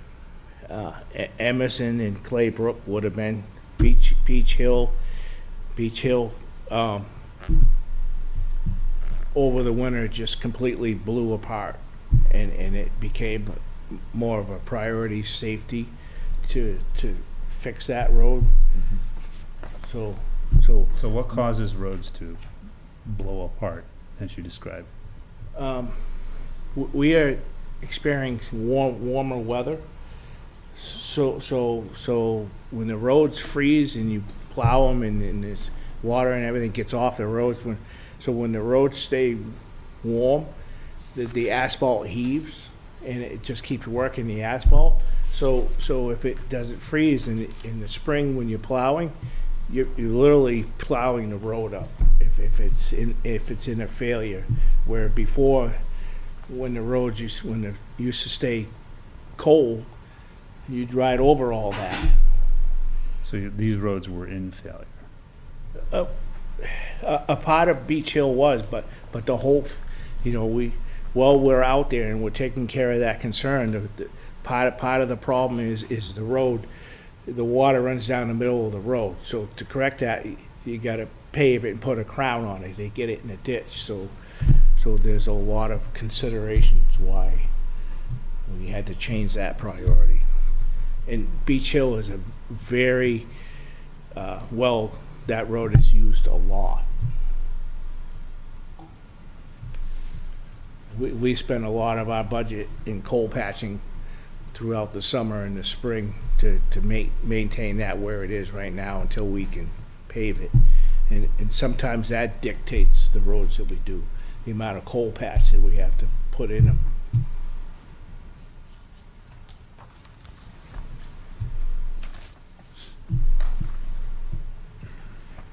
So, Joe, will you be updating the priority by year now that you have this list? So once all this stuff that we do, we pave, we will like update and just, we're gonna keep updating this.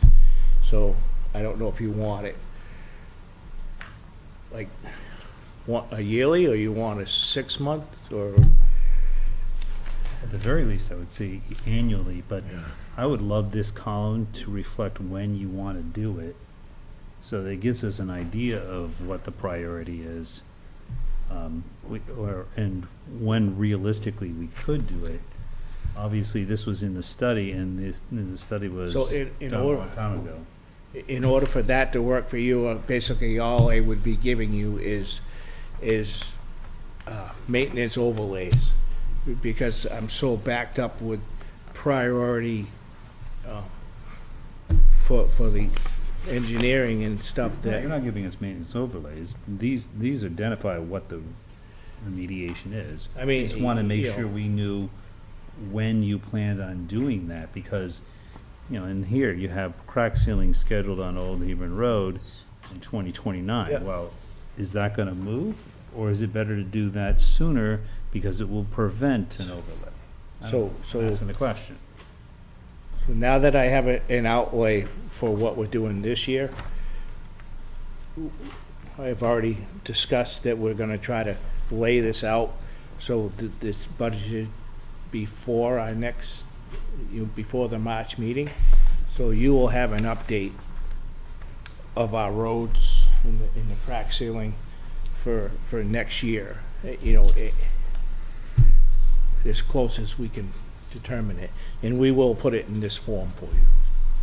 This form or this form?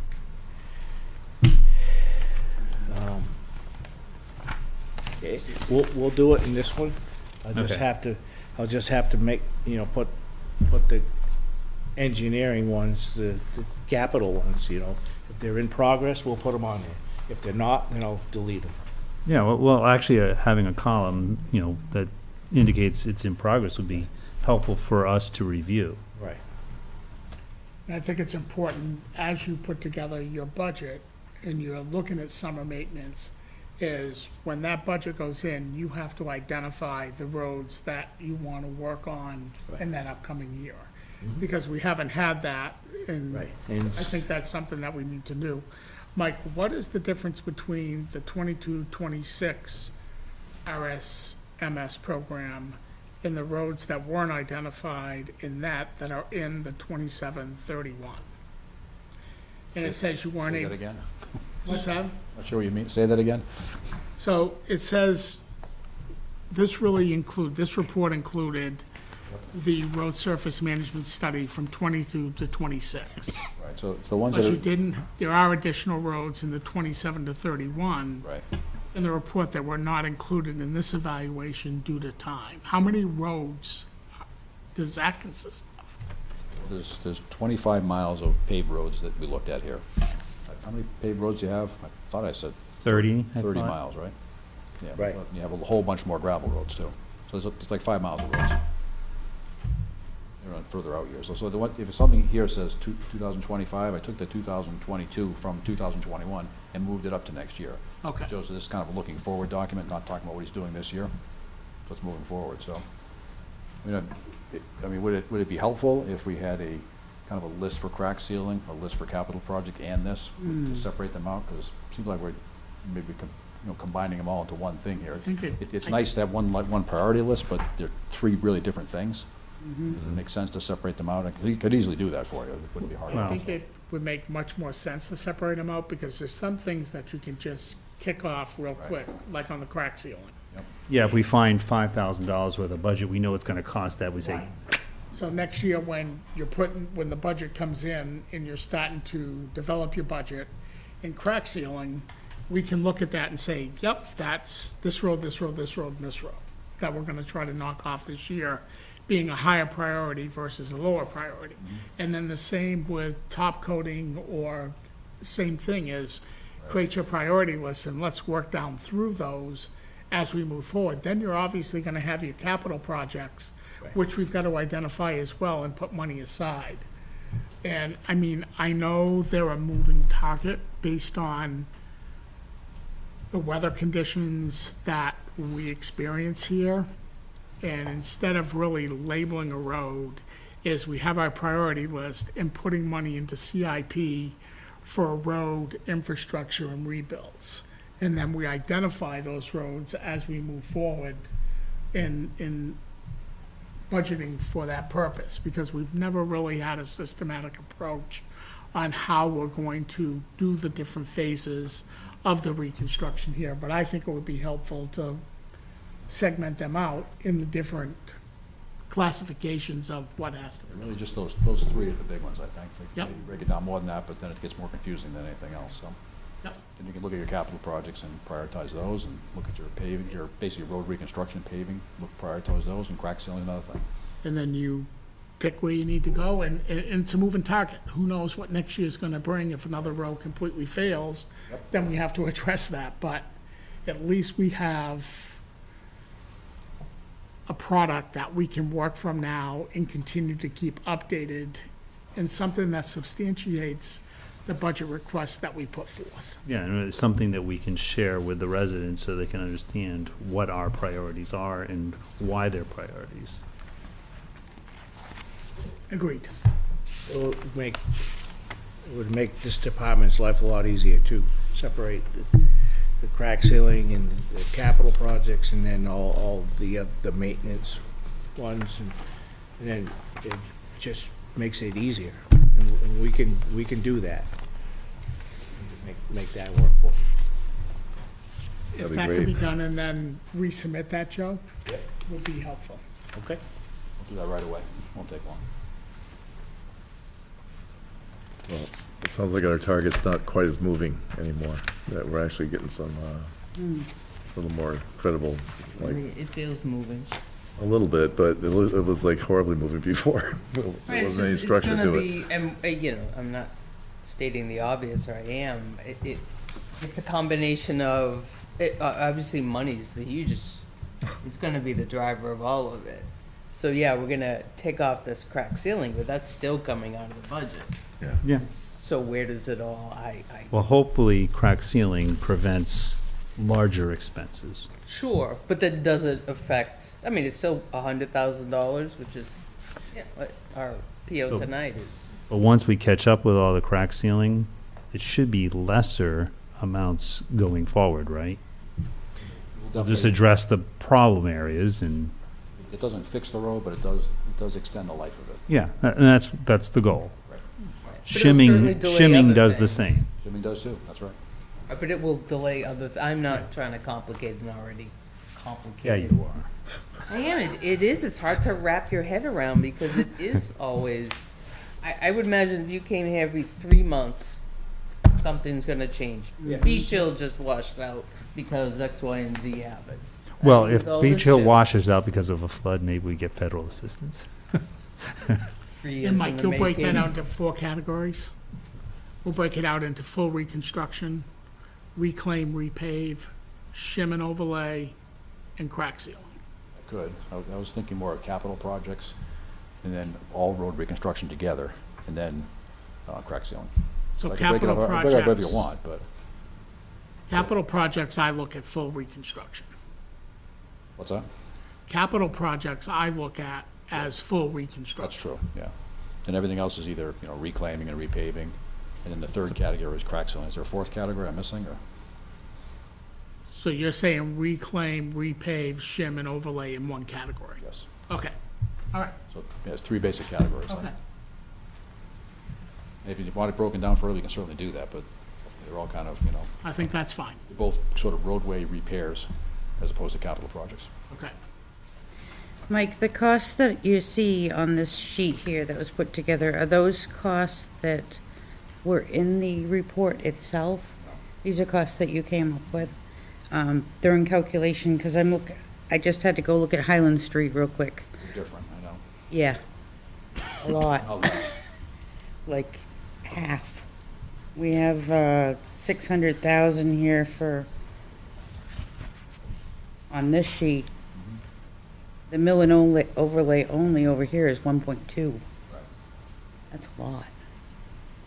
I can't talk about where they came up with their numbers. I can tell you that the Okay. estimates that I did, I'm pretty comfortable with. Okay, That's what they are. yeah, okay, all So right. if there's anything that stands out to you that we need to correct, just. I don't know how the Well, I costs mean, are like derived. Highland I'm just Street, we looking at that talked one. about it tonight. Right. So anything like that, if it stands out and if we had Maybe it's those a different numbers, length. we could correct them. Maybe it's a different length on this report Maybe than it we is should on have this Mike do report. it. What's that? Maybe it's a different length. I will say that report, they broke everything down to small segments. This one I kind of broke down to intersection to intersection. It just made more sense to do that. It was easier to understand. Otherwise, it'd Yeah. be 4 times as many segments here we had to talk about, so. I Okay. thought it was clearer just to break it down into, from this intersection to that intersection, here's what you need to do. As opposed to breaking down into 4 things and saying essentially all the same thing in the RSMS. So I understand why they broke it down that way, but it just seemed like it was more information you didn't need. So I think once the updated list gets done, broken out into categories, we come back and go through that list. And then we're making sure, based on a budgetary perspective, that we prioritize and put the things we can into the budget moving into next year. Agreed. Yep. Okay? Thank you, Mike. Thank you.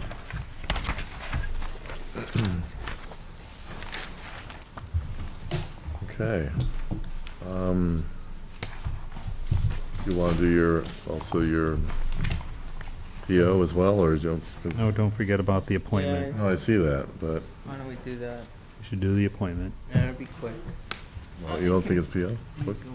Okay, we'll do the appointment. That's next on the agenda. Yes, it is, but Joe's sitting right here, so I figured, well, thank you. So, we received a email from Brent Buffington, and Brent is applying for, he wants to join the Budget Committee. He's been talking with a couple of the members and would like to learn more. He just talked with Mr. Courier, and he said he was going to check in and see if he received the emails. So he did receive the emails and sent in an application to be on the Budget Committee. And is there a motion? I'll make a motion to appoint Brent Buffington to the Advisory Budget Committee. Second. Any discussion? Seeing none, all those in favor say aye. Aye. All those opposed, nay. Ayes have it.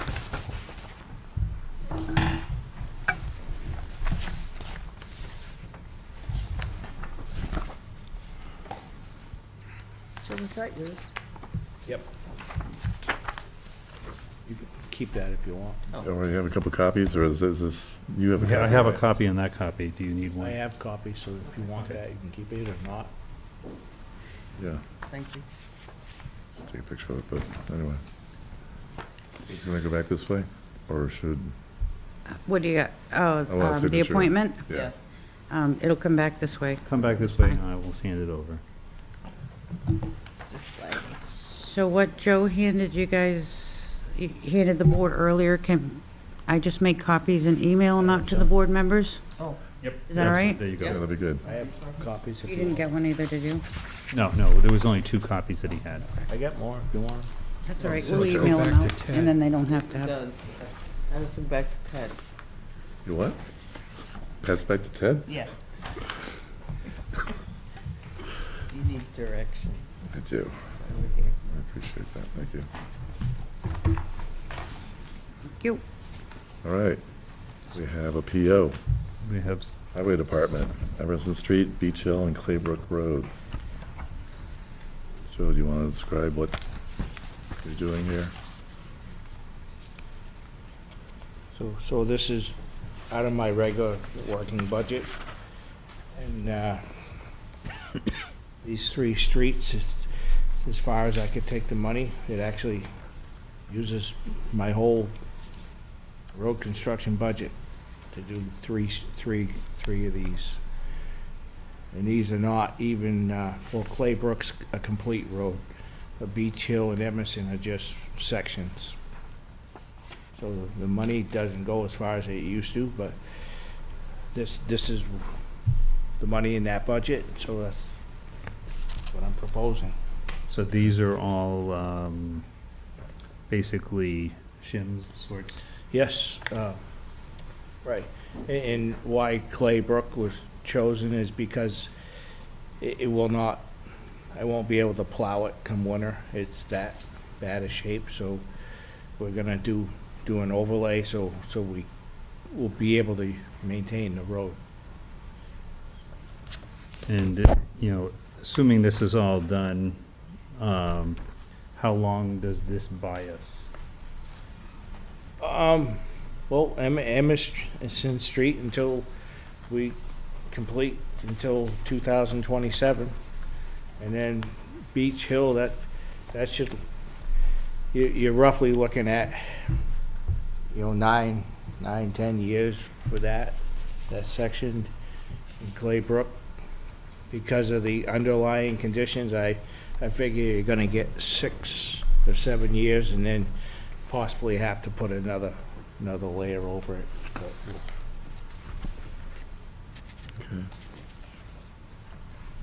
So you got 3 quotes.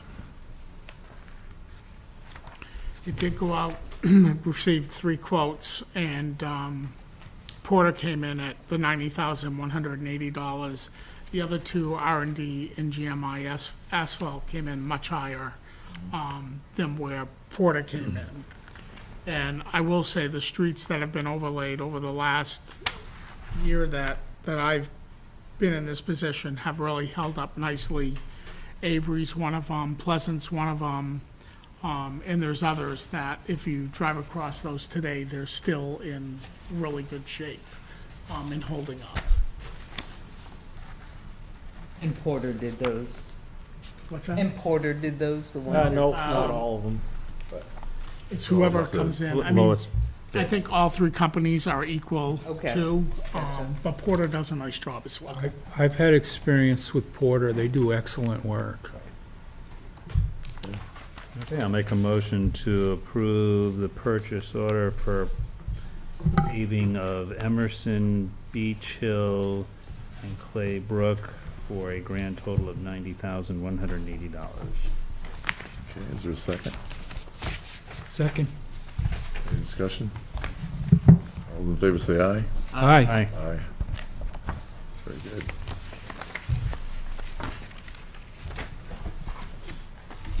So the next one here is GSM. So this is sidewalks. And the next one's Did we Porter skip one? Paving again. Oh, Next one is Porter Paving again. yes, this is For Yes. New No. Hebron Road. New Hebron. Oh, okay, yours is different than mine. Okay, so New Hebron Road. Okay. All right, so New Hebron Road, we did some overlays last year, and then the section Ambrose is doing this year is gonna be completed. So there was only 2 sections left to be overlaid, and so that whole road is completely done for, I'd say you're gonna get, 10 years out of that, probably more out of that middle section, which Ambrose is doing, but, which would be is a good incentive for that neighborhood, because that's a crossover street. But we're also gonna pave an apron on Adams Road, because when we grade Adams Road, it abuts New Haven, so by having an apron, it gives you a place to pick up and get turned around, and so you can start without hooking into New Haven Road, so. Okay. I've observed a significant amount of traffic coming in from Bell Road and Reservoir Road, and they use New Hebron Road to get to Texas Hill Road. Yeah, all of those are crossovers. There's a lot of traffic, Correct. and it's not local traffic. In my opinion, this is a well worth investment to complete that road from Reservoir Road up to Texas Hill Road, because there is a considerable amount of traffic that even comes from Main Street, up Texas Hill, across New Hebron Road, onto Reservoir Road, down Bartlett Road, out to Mayhew Turnpike. So it's really used as a alternate Shortcut. of going out Tenny Mountain Highway or Reservoir Road. So I think this is a well worth investment in making sure that road's completed Okay. for the totality of the road from Reservoir out to Texas Hill Road.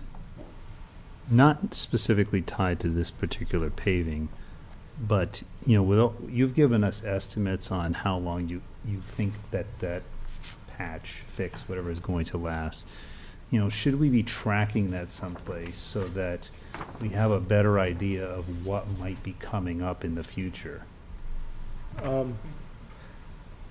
Yeah, so I mean, as we complete roads, we can like when I readjust them to put them on these lists, we can date them, the dates at when we did them, so it'll track how. How do you track today? Do you use So like a like spreadsheet? we date it today, so on New Haven, I would go start looking at it in 8 years. I would start looking at that to put it on a list to get repaved. So how do you track that today? Is it just like something you scribble down? So or is it- I would put the date on that road, when we did it, and then it's on that list. So if it has a date on that list, then So that list is in a spreadsheet someplace, and then you could just we can date have a when column it that says was when it was last done. completed. And we add to the spreadsheet that Mike Vignali presented tonight. Yeah, put a And date. have all of the roads listed Yeah. and when they were completed in notes section. to Yeah, each one. something like that, so to make it very easy for us to Yeah. look forward. We have that in the CIP. There is a tab now for all roads. Oh, So okay. there should be, But it's not for just overlay and shims. no, it's for everything. But we could look at every road to see when it was last worked on and what took place and But what I think year. if we use this spreadsheet that Mike Vignali has created for us, then we can add those columns to Or that we could spreadsheet. add his data to the CIP data, so we have one source. I'm not sure the CIP data is the one to use because it kind of gets forgotten and not everybody goes in and looks at it. I would like to see a separate spreadsheet that accounts for all the roads, streets, and sidewalks of what we have as an inventory, and then what work is proposed and what work is completed. So the CIP is not It's comprehensive. not that complete. Okay. It doesn't mean we can't look at the CIP if there's something that needs to be adjusted. But I like the idea of when we complete a road, date it, Yeah. when we update the roads. I think that spreadsheet will be very. So that spreadsheet could inform the CIP, but not the other way around. Right. Exactly. Okay. Silly question, but did that RSMS system used to do that? Is that? I'm sorry. That was a report. That was just a report. We don't have some sort of No, it doesn't give you software or something another that end. There. keeps track of No. such things. You know, this is a one-shot deal, and it wouldn't be bad to repeat it, though.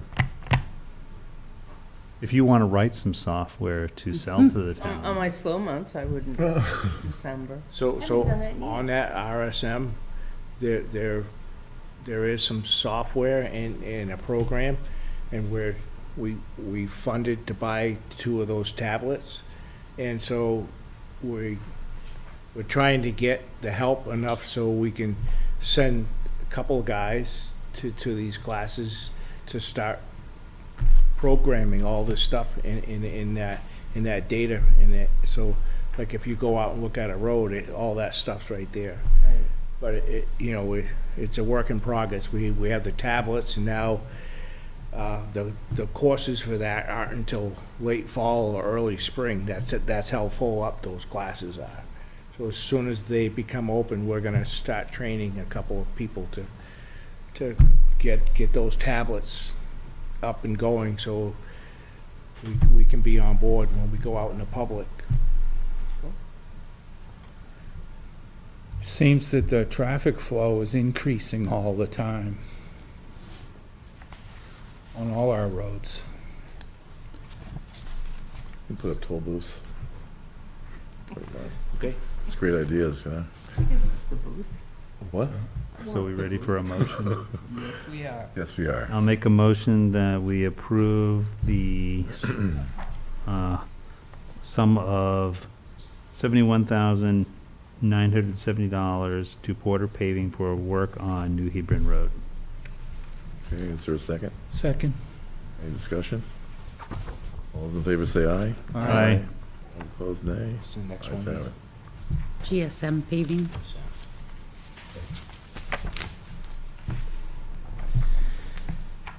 So the next one is GSM, so our sidewalks, we have like 60,000 in that budget, and so this work is for 21,296.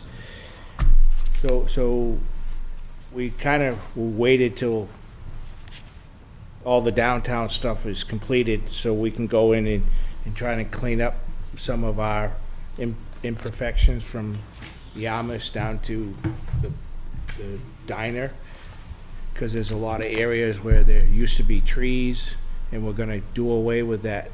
There's 2 bricks that run parallel with the curbing.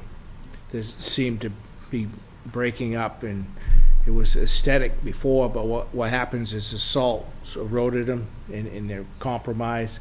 So we're gonna go along and try to clean up what we can along that section of road, because it's highly traveled, and just clean it up, and that's what I have. I didn't have enough money that we had put a plan together for Hawthorne Street, but there's definitely not a funding there, so we're gonna wait till that'll be my next one in the next budget, Hawthorne. And so by leaving that extra money left, that's where some of the $6,000 comes from for crack sealing. And then the rest is, so if we have a sidewalk failure, or we need to do something with the roads, that the money's there for that, so. And we at least want to get that sidewalk cleaned up. And that will add to that project also. And there's a lot of trip, slip, and fall hazards along that stretch of sidewalk, whether it is where the trees have been uprooted and taken out, or that brick portion between the curbing and the sidewalk. I've seen people walking and turn their ankle there just because they're so unsettled. They look beautiful for the first couple years that they're installed, and then they become nothing but a trip, slip, and fall hazard as time moves on. So I agree, this section of sidewalk really needs to get done, and in the future, we need to look at the rest of the sidewalks. I just wish this had been included in Plymouth Village Water and Sewer's portion of the project, when those sidewalks were cut, but during the review of that, apparently there wasn't an oversight and need for that. So this definitely is an issue that we have to clean up that sidewalk and make it more user-friendly for the patrons that are on Main Street. Okay. So I'll make a motion to approve the $21,296 for GSM paving to do the North Main Street sidewalk repairs. Is there a second? Second. All right. Motion moved and seconded. All those in favor say aye. Aye. Aye. All those opposed, nay. Ayes have it.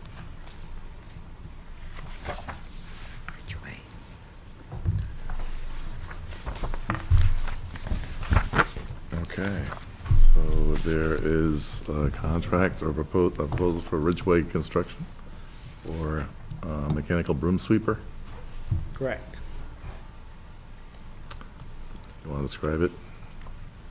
More than just broom sweeper? So, where we don't have a sweeper now, we have to find a way to fund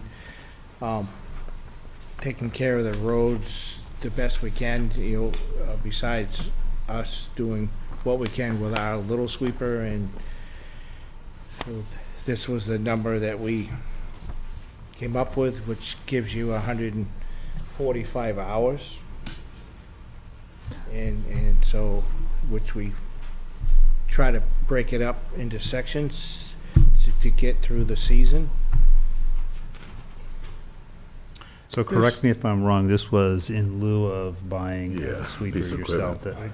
Instead of spending the close to $400,000 on a sweeper, the board decided it would be much rather to contract this service out year over year. So this did go out to RFP, and we requested our proposals for this.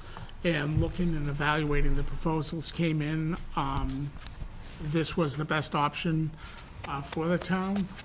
He does a great job for the town. He actually works with Gritty's Construction and other companies, but he's been sweeping the streets now for the past 2 months, give or take, and has done a wonderful job and is very diligent about the work he does. So we do have the funds with a portion of the money coming out of winter maintenance and the remainder coming out of special designated funds for highway department. So in lieu of spending the $400,000 on a sweeper and have to maintain it and have staff where we are short of staff, I think this is the best option for the town over the next few years. Thank you. I'll make a motion that we approve the $32,625 for the contract with Ridgeway Construction to perform the mechanical broom sweeping for the 2024-2025 season. Is there a Second. Look at me, Mary Ann. Any discussion? All those in favor say aye. Aye. All those opposed, nay. Ayes have it.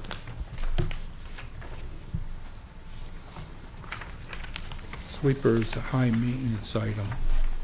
Yeah. Well, I think, well, it was obviously going to save money on that one, but Yeah, I think so. Bill, could we move the PBTV request for capital reserve funding and their invoice to follow the purchase order for the capital reserves and withdrawal for an excavator? Can you move that around while Okay. Joe's still here? so we're just exchanging positions. Yep. All right, so we have highway material handling. Stay all night, yeah. Thank you. So there is a justification letter that is in your package here dated July 11th from Steve St. Pierre. The proposal here is to, looks like, purchase a 2018 Caterpillar 308 and turn in or trade in a 2014 Volvo 180 with a net price of $53,823. Probably have some questions about why they want to do this. I can answer them. Why do we want to do this? Why would you want to do this? No. Or not. In my conversations with Steve and Joe and the distributor of this piece of equipment, is that currently we have a 2014 Volvo rubber-tired excavator. And I've been out watching what the highway department does with that and the lack of versatility of that piece of equipment based on this piece of equipment, the 2018 Caterpillar, is comparable to none. Is that this new piece of equipment will create a level of versatility that not only will they be able to excavate with it with ditches and culverts, but there's several other pieces that can be used for grading, as well as it has a mower attachment with it. And if you recall, in Joe's budget, we appropriate, I think, $10,000 a year for mowing. This piece of equipment can handle that mowing because it does have the rubber Street tracks. thank you for that, as well as it comes with additional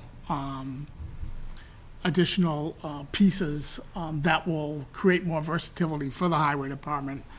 I think the one thing that truly makes a difference on this is that last year, if you remember, we purchased a roller to roll the dirt roads, but we also purchased the trailer.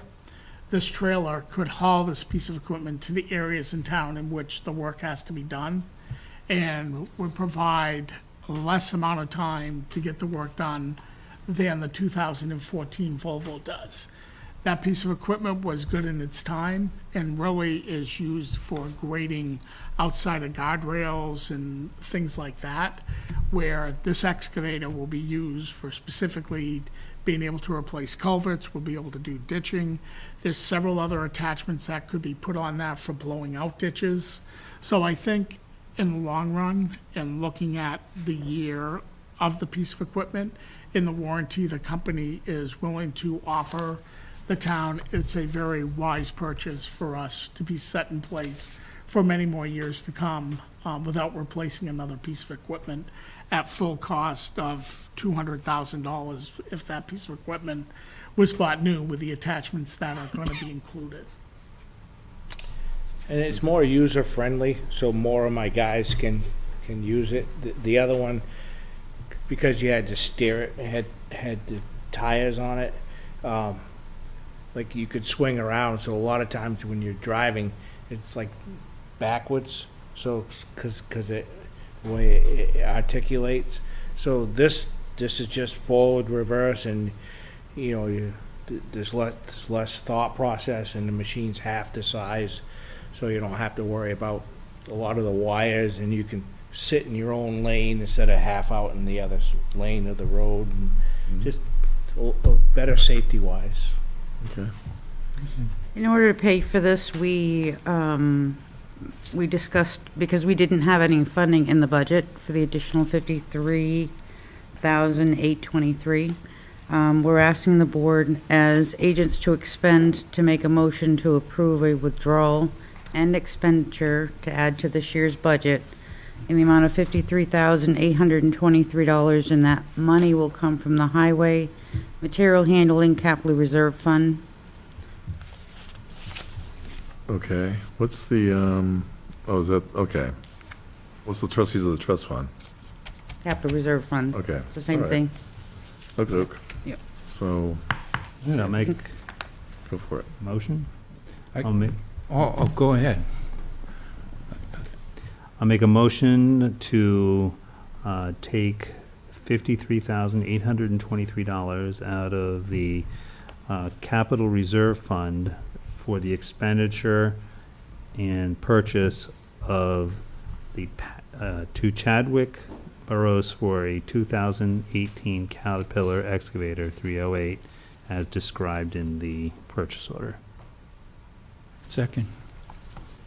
Okay, any discussion? Yeah, I'd like to mention that the year of the machine isn't as important as the fact that it only has 2,000 hours on it. It's very low time, and it has a 1,000-hour warranty. So, it comes with a frost bucket. That's a very important thing to have. And a hydraulic rock hammer. And the mulcher head is certainly going to help pay for the machine. To me, this is an excellent deal. It sounds good. No, what, I'd love to have this toy. I really Well, all you have to do, Neil, is go to work for. Toy meal. Necessity. Necessity, that's right. We're hiring. Okay. That's right. Regardless, any other discussion? Seeing none, all those in favor say aye. Aye. All those opposed, nay. Ayes have it. There should be 2 signatures on that. One's the purchase order and one's the withdrawal request. You didn't have to tell me. Got that. I'm just making sure. There's 2 signatures on that. Okay. PBTV CR request for withdrawal. Thank you. Thank you, Joe.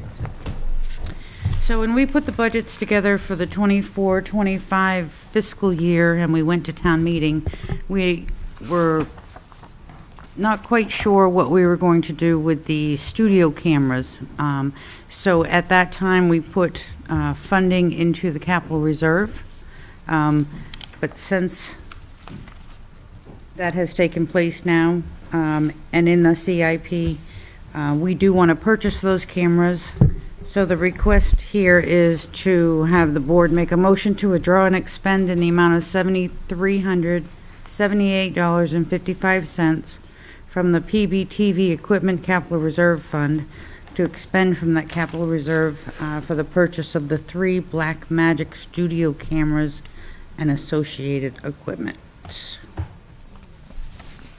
I could talk more about that if you'd like. Yeah, please. So the current cameras we have in studio are Canon XA20 or something like that. They're pretty beat up. They're still usable, and we're going to use them as on-site cameras, like taking them out on the field for sports games and stuff like that.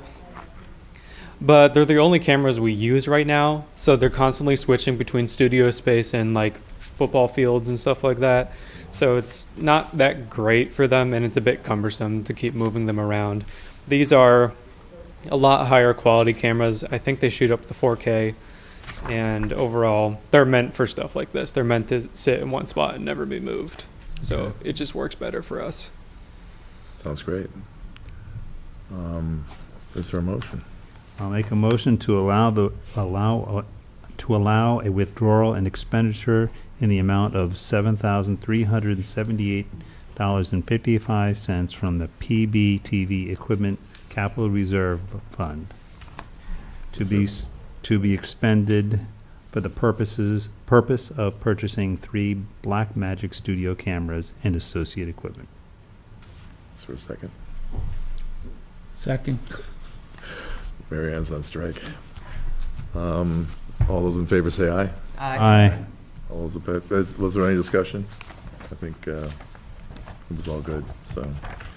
And there are 2 things to sign on this.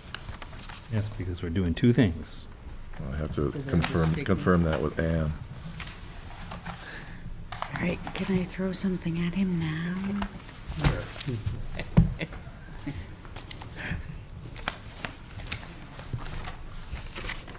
Okay. Hey, you know what we're up to? Grace Garvey. Coming Hill Road concerns. We'll just pave it. So, Grace Garvey, and James Miller's here. This is really not my topic, but neighbor topic. But we're wondering if it's at such a late hour that we should go on a different agenda at this point, or if we're just going to be risking being a later time and a different night. Because we really do want to speak about this concern of ours for a couple minutes. Sure. Go ahead. So tonight's the night? You have 2 minutes. Where's that You said a timer? couple. Go ahead. I don't know if you really this is out. I have a copy of it.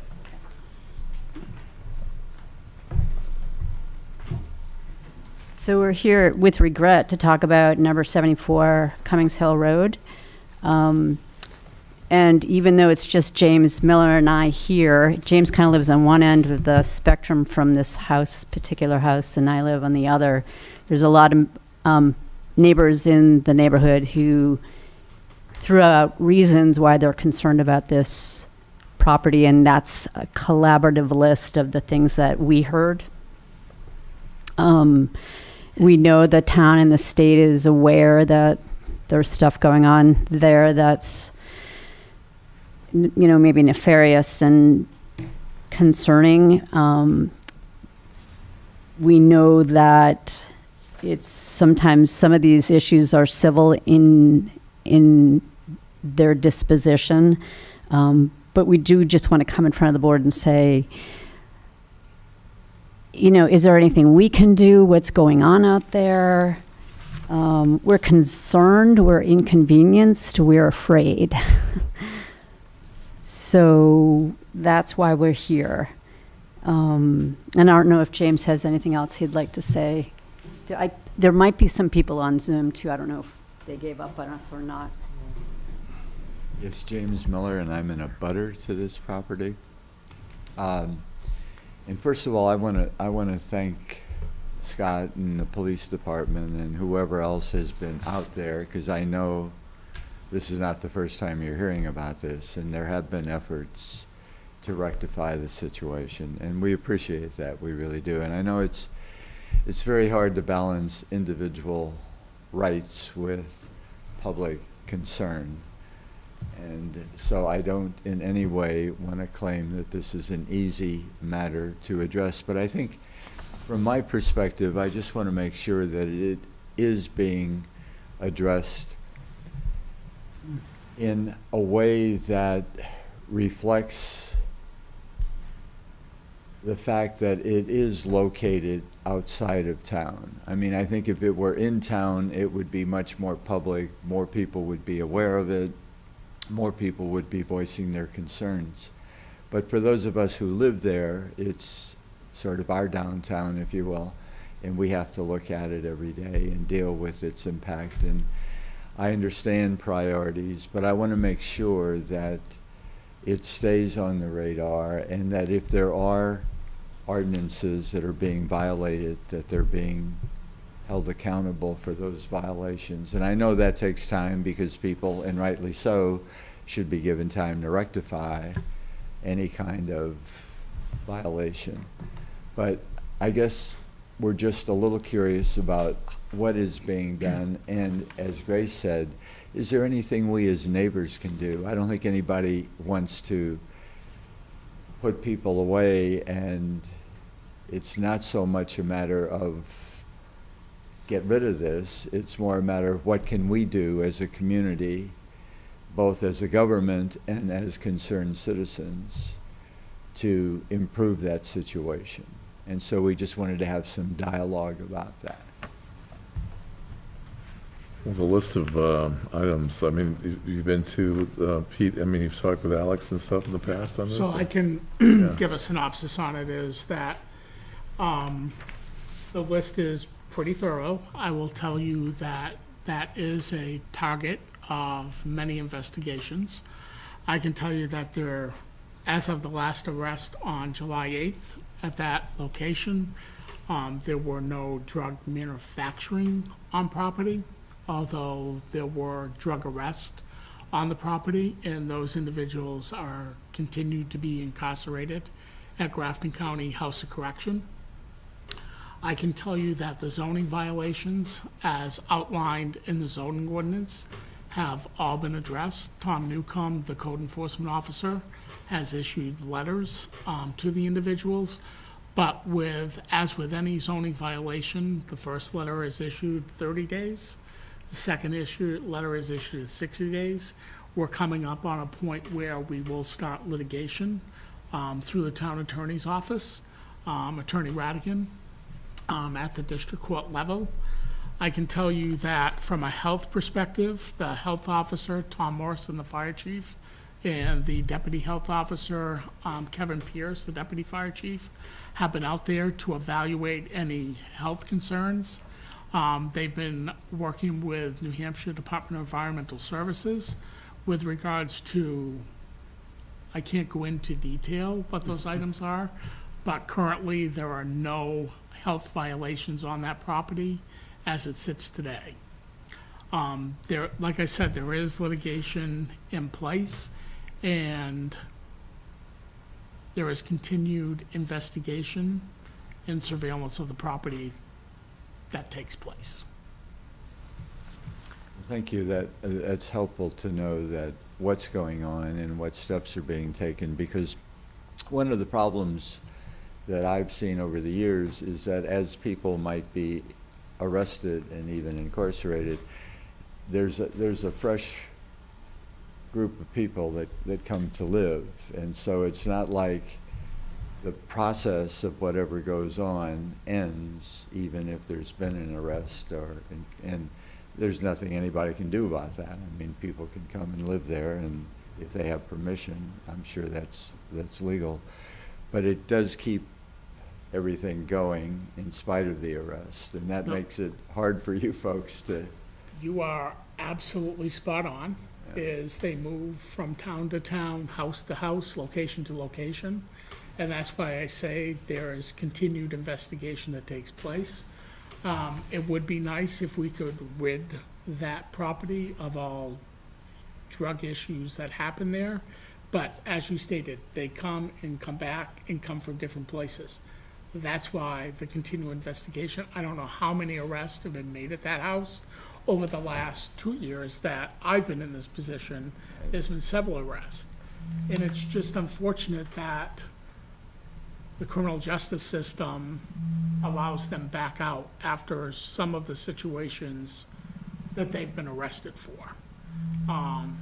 And heavy drug trafficking that they've been arrested for, that not only is it the Plymouth Police Department, but it's New Hampshire Drug Task Force, as well as others that are working on this property with us. Right. So I can assure you that there is continuing investigation. I can assure you that they have been cited for zoning violations, but again, taking time to get into the civil court system. And I can assure you that we have been there for health-related issues. In New Hampshire Department of Environmental Services has been involved in that as well. So it's not something that we take lightly. I don't take lightly. It's that it is an eyesore. It absolutely is an eyesore. And it's a disgusting property that is on Cummings Hill Road. And we will continue to do everything that we can do through the actions of the police department, the fire department, health officer, code enforcement officer, to hopefully clean that property up. But it will take time. It will take time.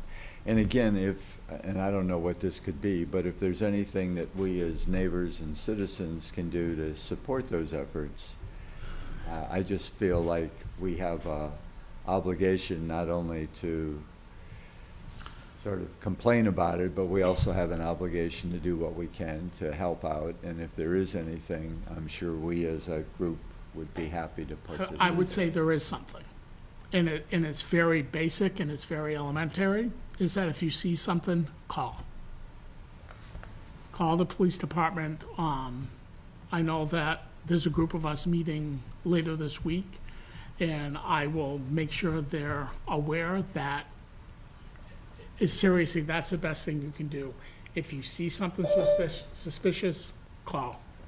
And a cruiser will be out there. I think that's it. So, there's this phrase, if you see something, say something. And who's the best contact? Is it Alex. Yep. Alex or Nate at the police department. And what about a neighborhood watch? Is there, I don't know, is that a safe possibility? I want to caution you Yep. on becoming too involved. Mm-hmm. And I think it's best if someone observes something, because I know you're going to talk to the neighbors and, others that have these concerns, is I don't want them to get involved. I don't want them to make contact. I just want them to call the police department if they identify something and see it. Okay. Well, thank you for your time and again for the past efforts, and I'm just encouraged to hear that. And my phone, you can call me anytime as well. I'm in contact with Alex and Nate and Kevin and Tom every single day. So if you have something and you need to call me, you call me right away and we can make contact. I've always been told by the police that if you can get the license number and the make of a vehicle, the time that you saw it, that's very helpful for the police. Yeah, yeah. Good. And you don't have to make yourself obvious to do that. Honestly, lately, I'm too afraid and disgusted to drive by there. Could change my route. I just want to make sure there's no one zooming in. There was another couple that just built their house up. Pat, Somebody when just Gloria's joined. on from Cummings Hill Road? Yes. She is on. Yep. That's I don't know the if she- only one I see from Cummings Hill Road that I identify. Okay, so she'll speak if she feels. And is there anyone else on, like, well, you wouldn't know exactly the other? Not from the Cummings Hill Road area. Dan Marion's on, but he's from another part of town, so. But Pat's the only one I identify as being from Cummings Hill Road. Thank you. Thank you. Thank Well, you. again, thank you all very much for your. Thank you for coming in and thank you for voicing your concerns, and I can assure you that we will continue our due diligence and efforts to take care of the problems. Thank you. Thanks, guys. And Grace, are you going to provide an update on, we're going to be doing committee reports shortly. You want me to but- hang? Is that what you're asking? Yeah, if you could. That'd be up to my ride. What was that? Oh, Oh, I can give an update if you want, Grace, based on what we've been working on with Ted and Jeff. That's only part of what we have going on, but. Okay, I'll wait for your committee reports. okay. Maybe have All right. Grace do her committee report Well, I would, first. I'd be fine with that. If, would you mind? No, because we might, Do it. Go for it. Please. So there's going to be some change in membership. I'm going to actually resign as chair starting in September because my term's up. And we have a presumptive incoming chair, Ashley Saba.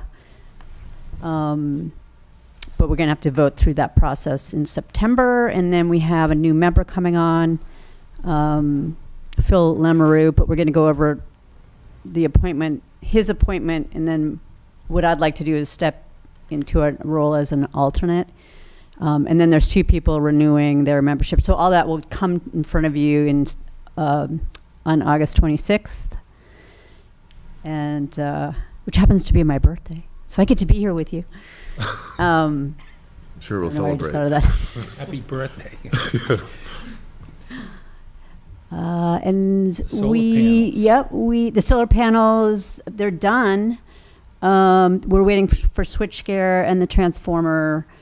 That might take until September for the whole thing to be commissioned. And then at which time we can apply for the 30% direct pay. And so that's it for the solar panels. There's been some discussion about changing over the lights. Is it Prince Haven? Yeah. Is that what that's called? The parking lot for Fox Park, thank you. To all solar, and we've been meeting with Ryan Horn, the electrician over there. I think Rob is getting together a budget for that to see if he's got money or if there might be some kind of incentive money out there to switch those lights over. And I'm trying to think of what else. Well, James is also leaving as well. Yes. He's stepping down from, Well, his term's up, so yeah. yes. So two It's a great people are, loss. 2 people are leaving the commission, Energy Commission, but. She's not leaving. I'm not leaving. I'm just stepping into a affiliate role.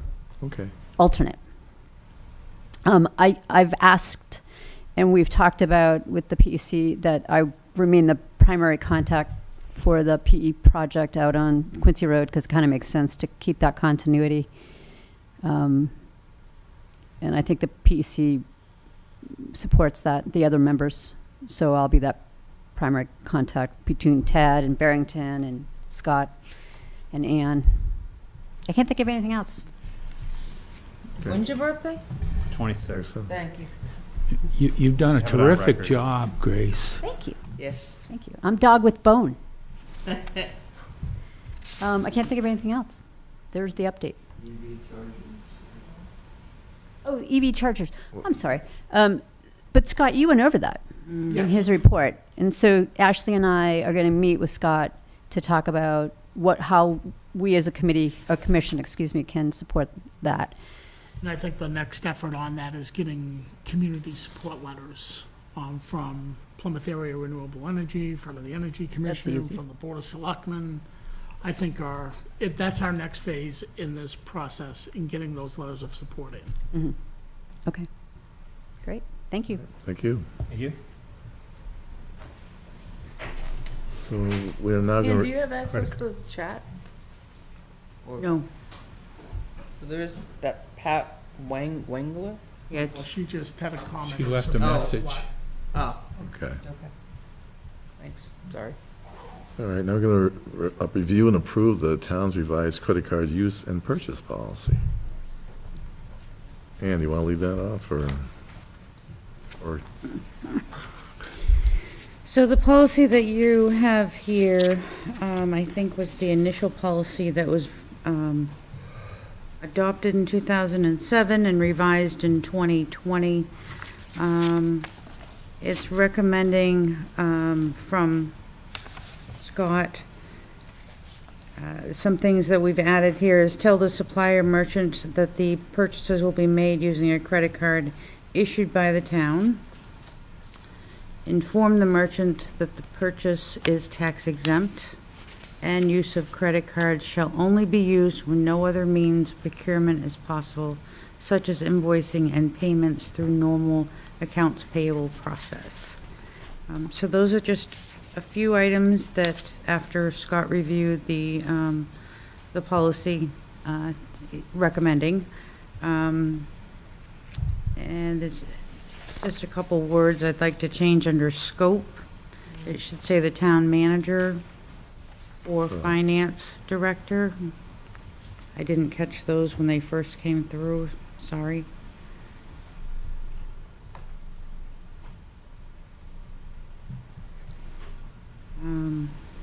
So basically trying to limit the use of the credit card. If they'll bill it, And you want them to then we want them to bill it.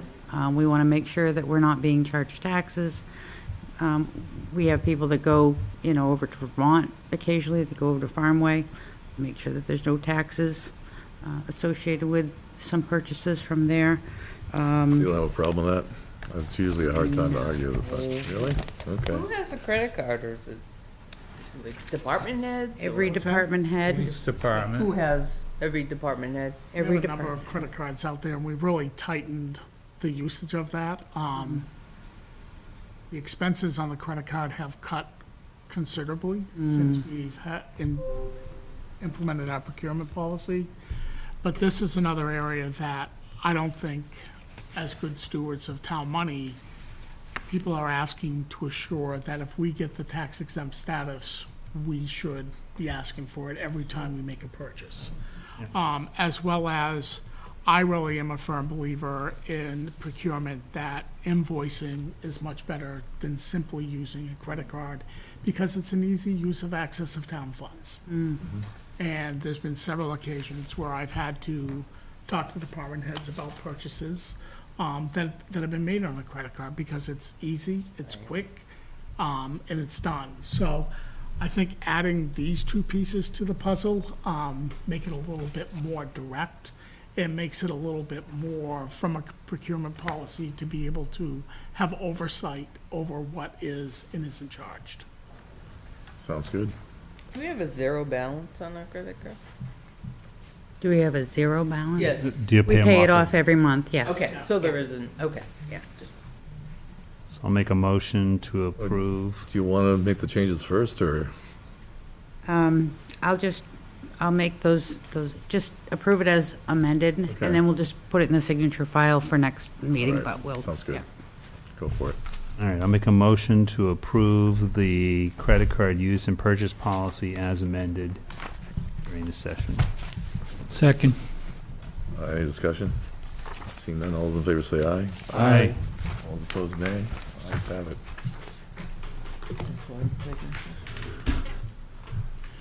So you're gonna use the signature thing, or you just wanna, you want to trash that? I'll bring it back at the next meeting, on the 26th, just to be signed.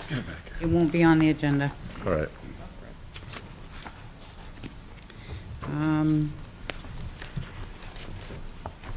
Signature file.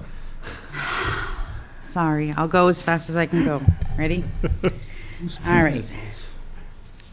I don't know. Yours now. I'll take it. No, it came from you. Oh, yeah, it came from the sign-in sheet. Oh, it's probably Ann's, maybe? I don't know. All right, let's give it back to So Ann. we have a delegation of deposit authority, and this is for the deputy tax collector, Susan Axon. Has been approved by the town treasurer. Just a couple signatures for the board. That one I'm going to put at the end. We have an in-house abatement for H. Birch Place. First issue tax bill needs to be abated. The mobile home was removed before April 1st, 2024, although the change was never data entered into the Patriot system before the tax bills was merged and the bill went out.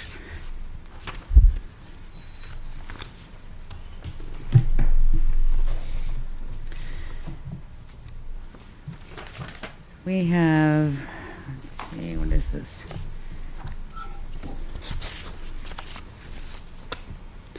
An updated current use category wood stewardship.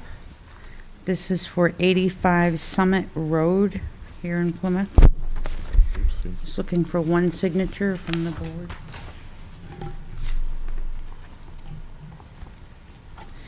I have a veteran's tax credit to be denied. The veteran does not meet residency requirements under the RSA. I have an elderly exemption to be denied. The applicant has rescinded the application because we could not verify the eligibility. Basically, they didn't supply what they needed to supply, so we had to make a decision, and it was to deny it.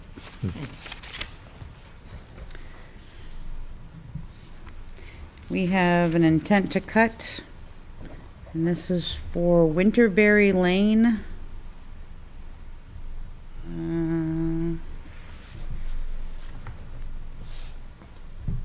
an 80-acre parcel. I'm sorry, it's a 137-acre parcel with 80 acres to be cut.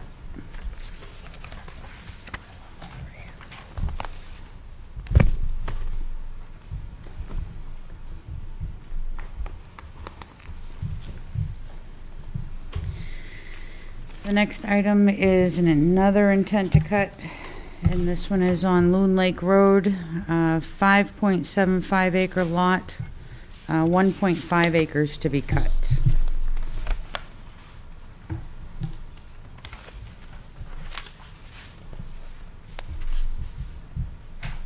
A report of cut yield taxes. This is for a property that there was an operation on. Oh boy.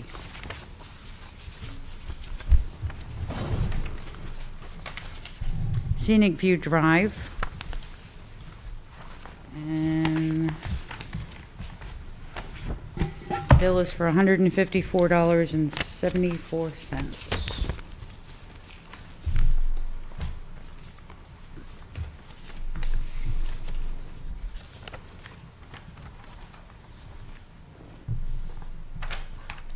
So we have a land use change tax. This is for parcel 229, lot 30.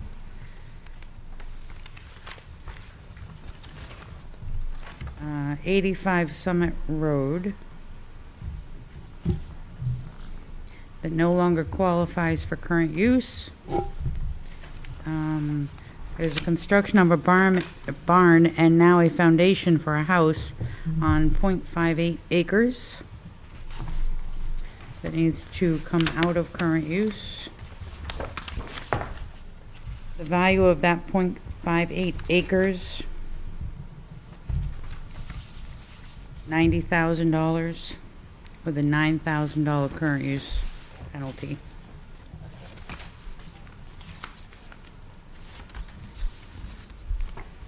There's 2 places to sign.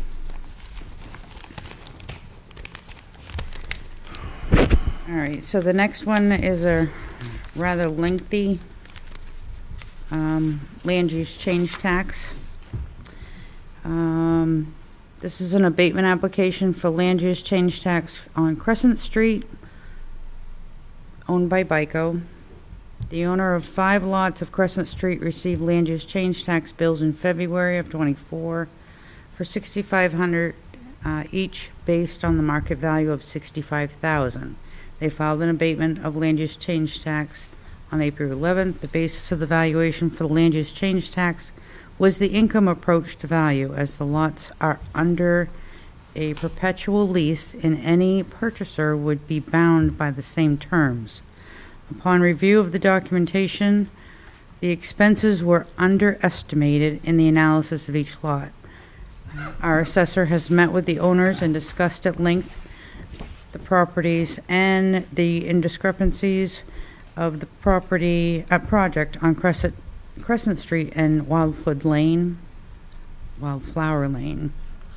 After obtaining more information regarding the property and the expenses of the property, is recommended to grant the abatement from $65,000 to $40,000 in market value, resulting in the land use change tax difference being from $6,500 to $4,000 for each parcel. So we have 1, 2, 3, 4, looks like 5 parcels that they're giving abatements for, all on those Crescent Street properties.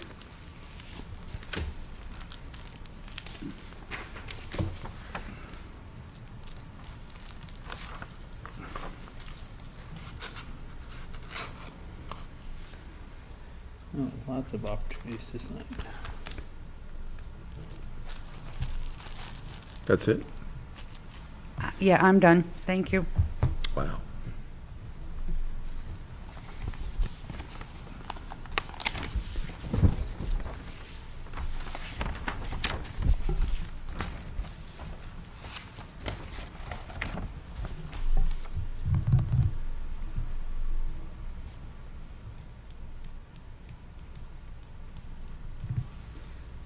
There's only like sign in 12 places, so.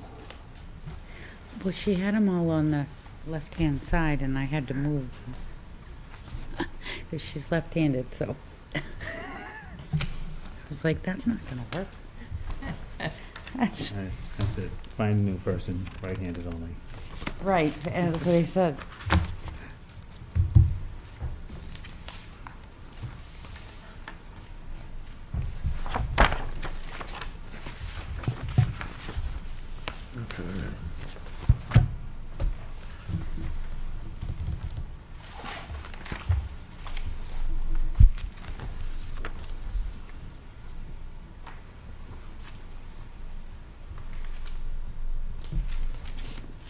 Enjoy.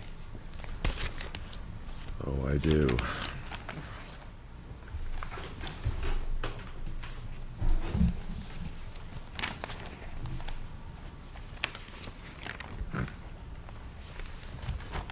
It's getting worse. Kind of like yours. Not quite. I'd like to see your printed signature. And when you print and sign, does it look the same? Yes, it does. You're accusing me of nefarious behavior. There's a stack right there.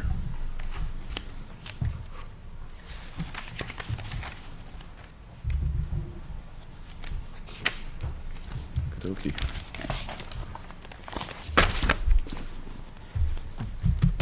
Sorry, do it, Clint. Come on, you're holding us all up. No, I'm not. Yeah, you are. Go ahead. Ooh, let's see, oh, never mind. I have a signature thing, but it's, we're gonna get it in our cubbies. All right. Sorry to pressure you. Oh, that's all right. I didn't attend last meeting. You didn't understand? It was Okay. actually a technical difficulty, but that's a whole other, but. Car wouldn't function, or What? car wouldn't start, something? All right, so, planning board, Neil. Well, okay. We had a meeting August 1st, and we were discussing regulation overhaul. We had a discussion about housing opportunity planning and possibly applying for another grant.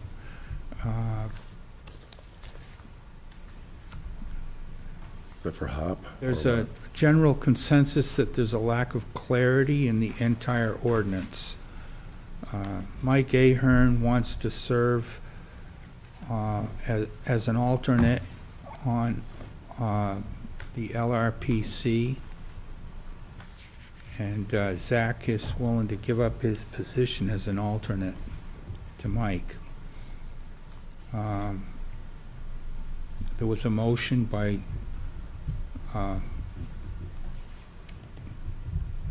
Sue Woods. Would, to replace Mike, replace Zach with Mike.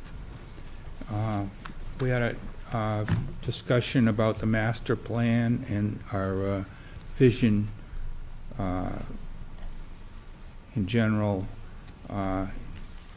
economic development on downtown Tenny Mountain and Tenny Mountain Highway, and master street plan, and the environmentally sensitive zone.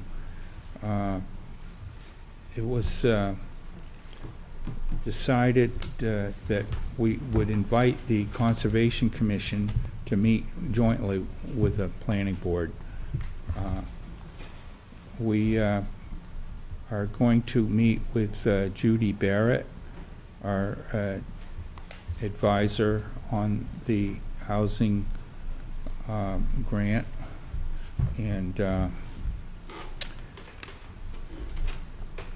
she's going to come in September, but she's pretty much done unless we apply for a second grant.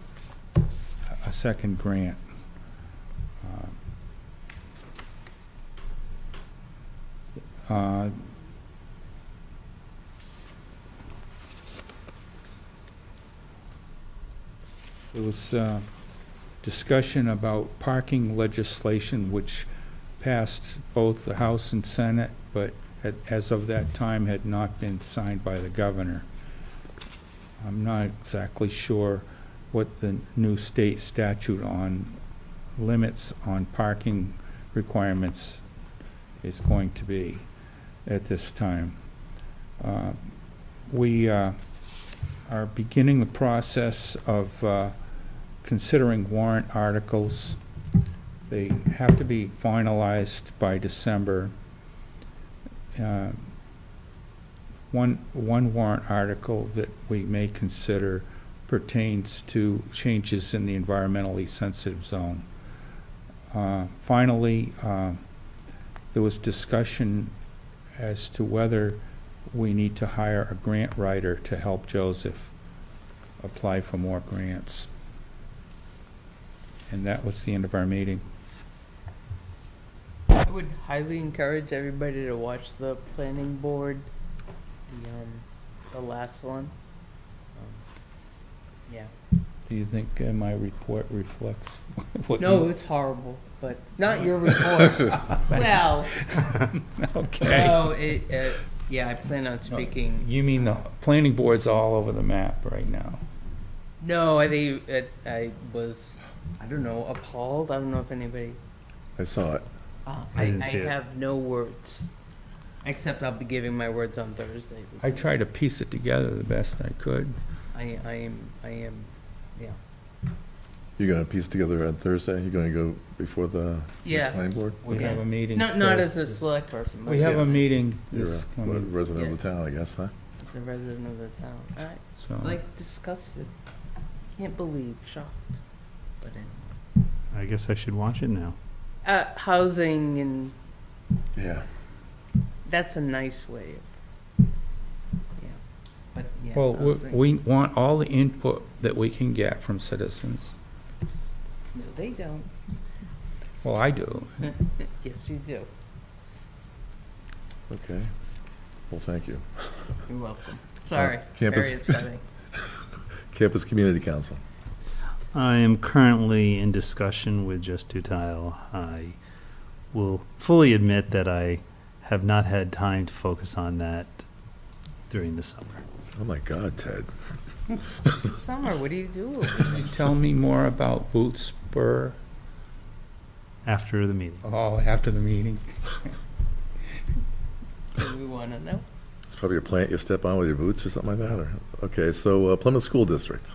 The Plymouth Elementary School meeting was tonight, so obviously I could not attend. PRHS has 2 upcoming meetings, one on August 20th and one on September 3rd. Conservation Commission. Oh, okay, Yeah, Conservation Commission. Conservation Commission. So I'm assuming that I'm remembering this correctly, that we didn't meet since the last one. So on July 16th, there was a meeting at 7 o'clock.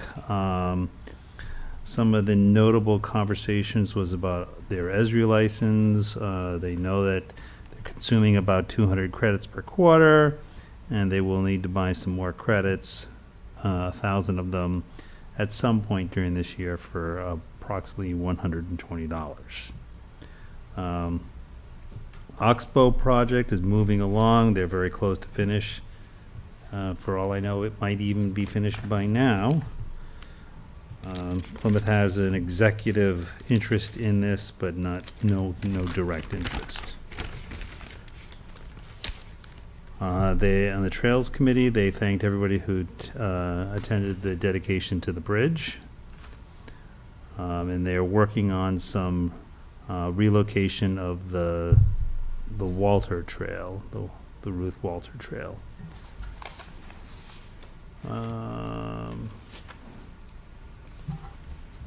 And that's pretty much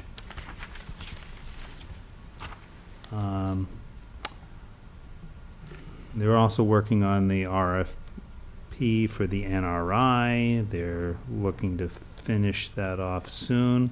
They were expecting to have a 10-minute presentation to the board this week, but that didn't work out, so that is being deferred to September. That concludes Conservation Commission. Just to complete that thought about the bridge dedication, that was for Gigi and Paul Estes. Yes. Yeah, who are beloved of the town, so that's, yep. All right, so no capital improvement. Lakes Region Planning Commission. We haven't had an executive committee, actually.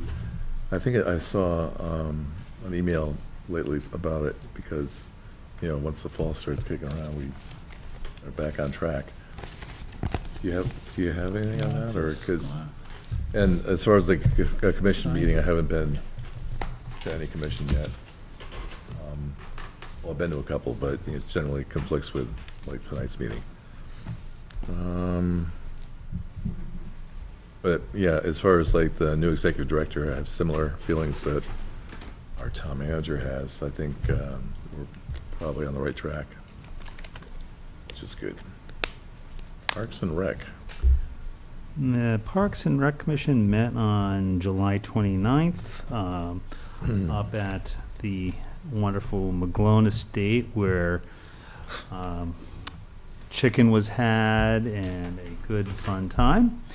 But the specifics that were covered, some of the highlights are the successful recreation programs during this past summer, including revamped t-ball, soccer, they which cater to different age groups, and the introduction of 36 summer programs with new offerings for various ages.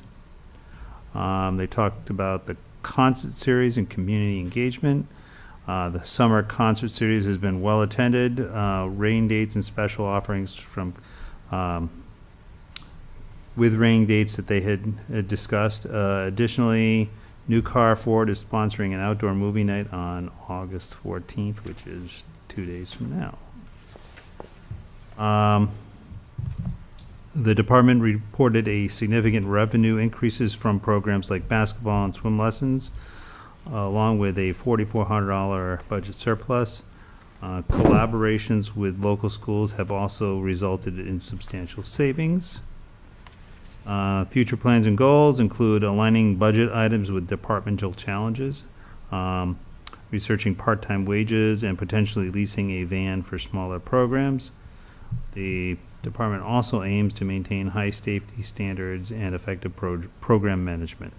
They also talked about when their next meeting is, and it's going to be on Tuesday, November 12th at 4:30 p.m. Wow. It's far in the distance. Yeah. Well, they meet 3 times a year roughly. Oh, okay. So don't have high expectations for another report for a while. I'll be sitting with bated breath. Parking Committee and Economic Development can. Have not met. In fact, John Price was leading the effort, and he told us at the planning board meeting that he will no longer be leading that effort in conflict with the PSU. So I don't know. I don't know if It's still gonna go forward. He just needs to have a further conversation with the university to pull the committee closer together. Can I say from a town, I would much prefer that we lead that effort, not volunteering. I just don't know who's going to lead that effort. Sure. I just, once again, from a town perspective. We just won't have the university students based on programming involved. Right, but once again, I'm interested from the town perspective. And I don't think we get that town perspective. My 2 cents. So anyway, it's sort of in flux. Okay. Oh, well, I know. I mean, it's kind of language for years, actually. So if something could jumpstart it, or either university students or Right. John Christ, whatever, I mean, just to get us going again. Right, well, it directly ties in my opinion, with the whole housing project as well. So. Yep. Energy Commission, Bill. So you heard Grace do her, and unfortunately she left. So. She told us quite a She bit. told us, she covered Yeah, she you. did, yeah. I think Covered you. more than adequate, yep. All right, so I'm done. Advisory Budget Committee, Zach, no. PSU negotiations, no. Chamber of Commerce, I don't think I reported, it's just been a while. Let's see. They're looking at increasing member diversity. And they're gonna, I don't know how you aim for that in a membership drive, but they're gonna be working with GRDC on that. I think that's a good idea to mix it up. They've attended a fraud prevention workshop. They are starting looking for sponsors for the 2025 travel and tourism. I think that's always held in January, if I remember correctly.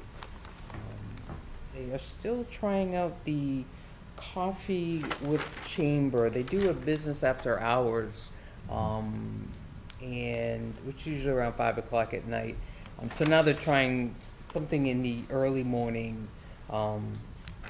with various folks. Same idea, a little more casual, I think. So that's still, they had one at Fairfield, Cottage on Squam tomorrow, and Best Western in September. So they're just trying to see how that goes for now. If they go further with that.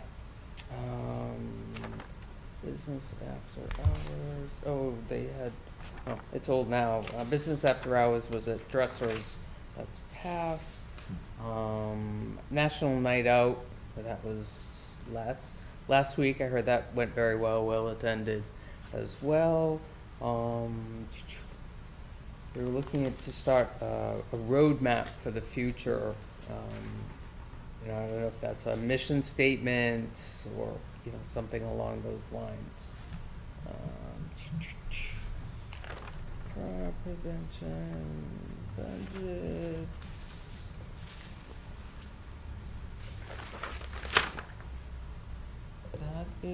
That's it. I like Maddie's events. I should take more advantage of it. 'Cause Say that again? I like Maddie's events. I should take more advantage of it because we're members, Where? and it's just a good job. But I just haven't had time to do that. So, but I can't do it tomorrow morning either. We're sampling water. I'll mention my Perlac update. All right, please do. Okay, well, speaking of Perlac, so yeah, there's 2 more VRAP opportunities, one tomorrow morning. And VRAP is where we take samples at 4 sites along the PEMI and report the results to DES. And we're approaching pretty much the end of the summer sampling deal. And we have another meeting coming down the pike. I wasn't at the last meeting, so I can't report on that. But the last Tuesday of this month, we'll have another one. I'll report on that one for certain. Yep. Union negotiations. We're going to take a look at our calendars to see if we can come up with some dates, because I guess the unions want to start negotiating.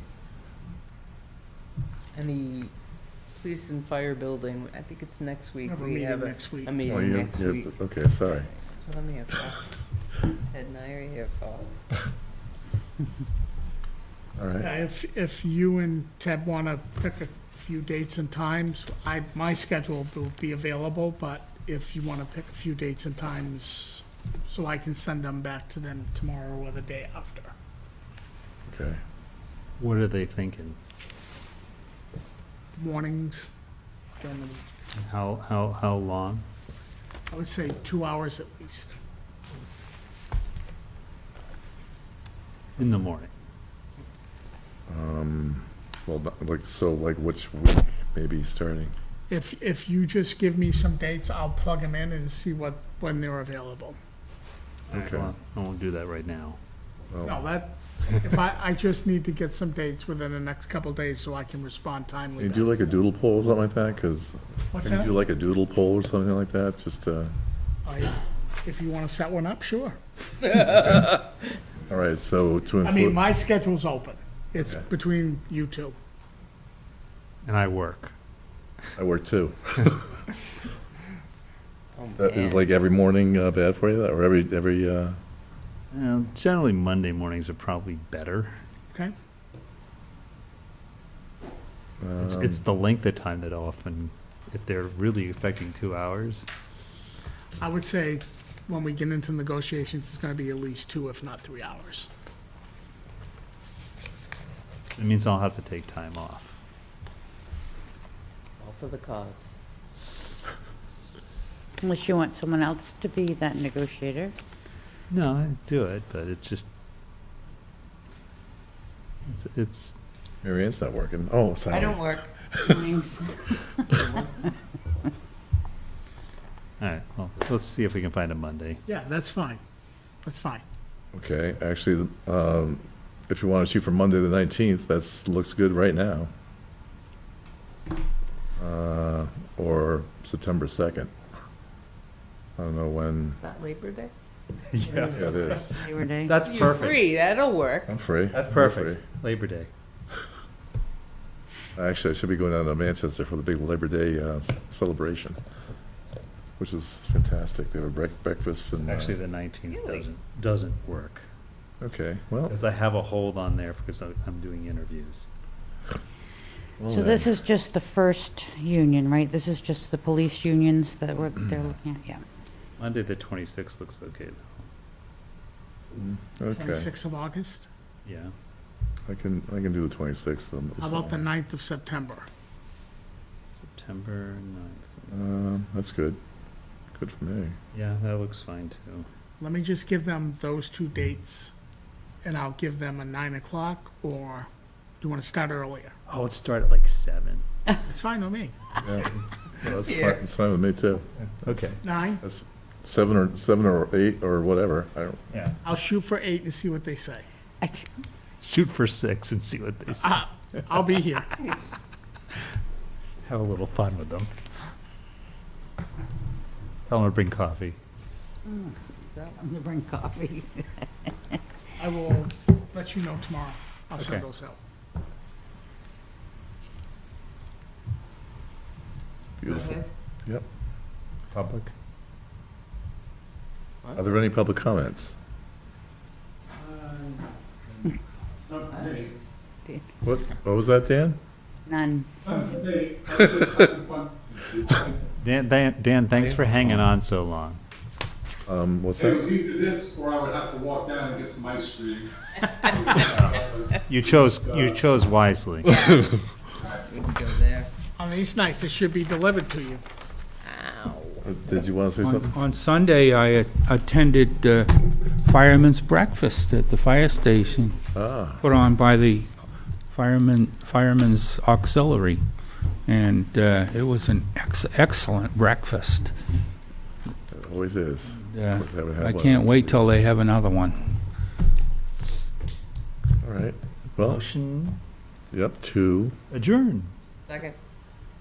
She was holding that. We don't have to. I was gonna motion. She waited all night for that. All right. We're out of here. All those in favor? Aye. Do All right. that. We don't? Supposedly that's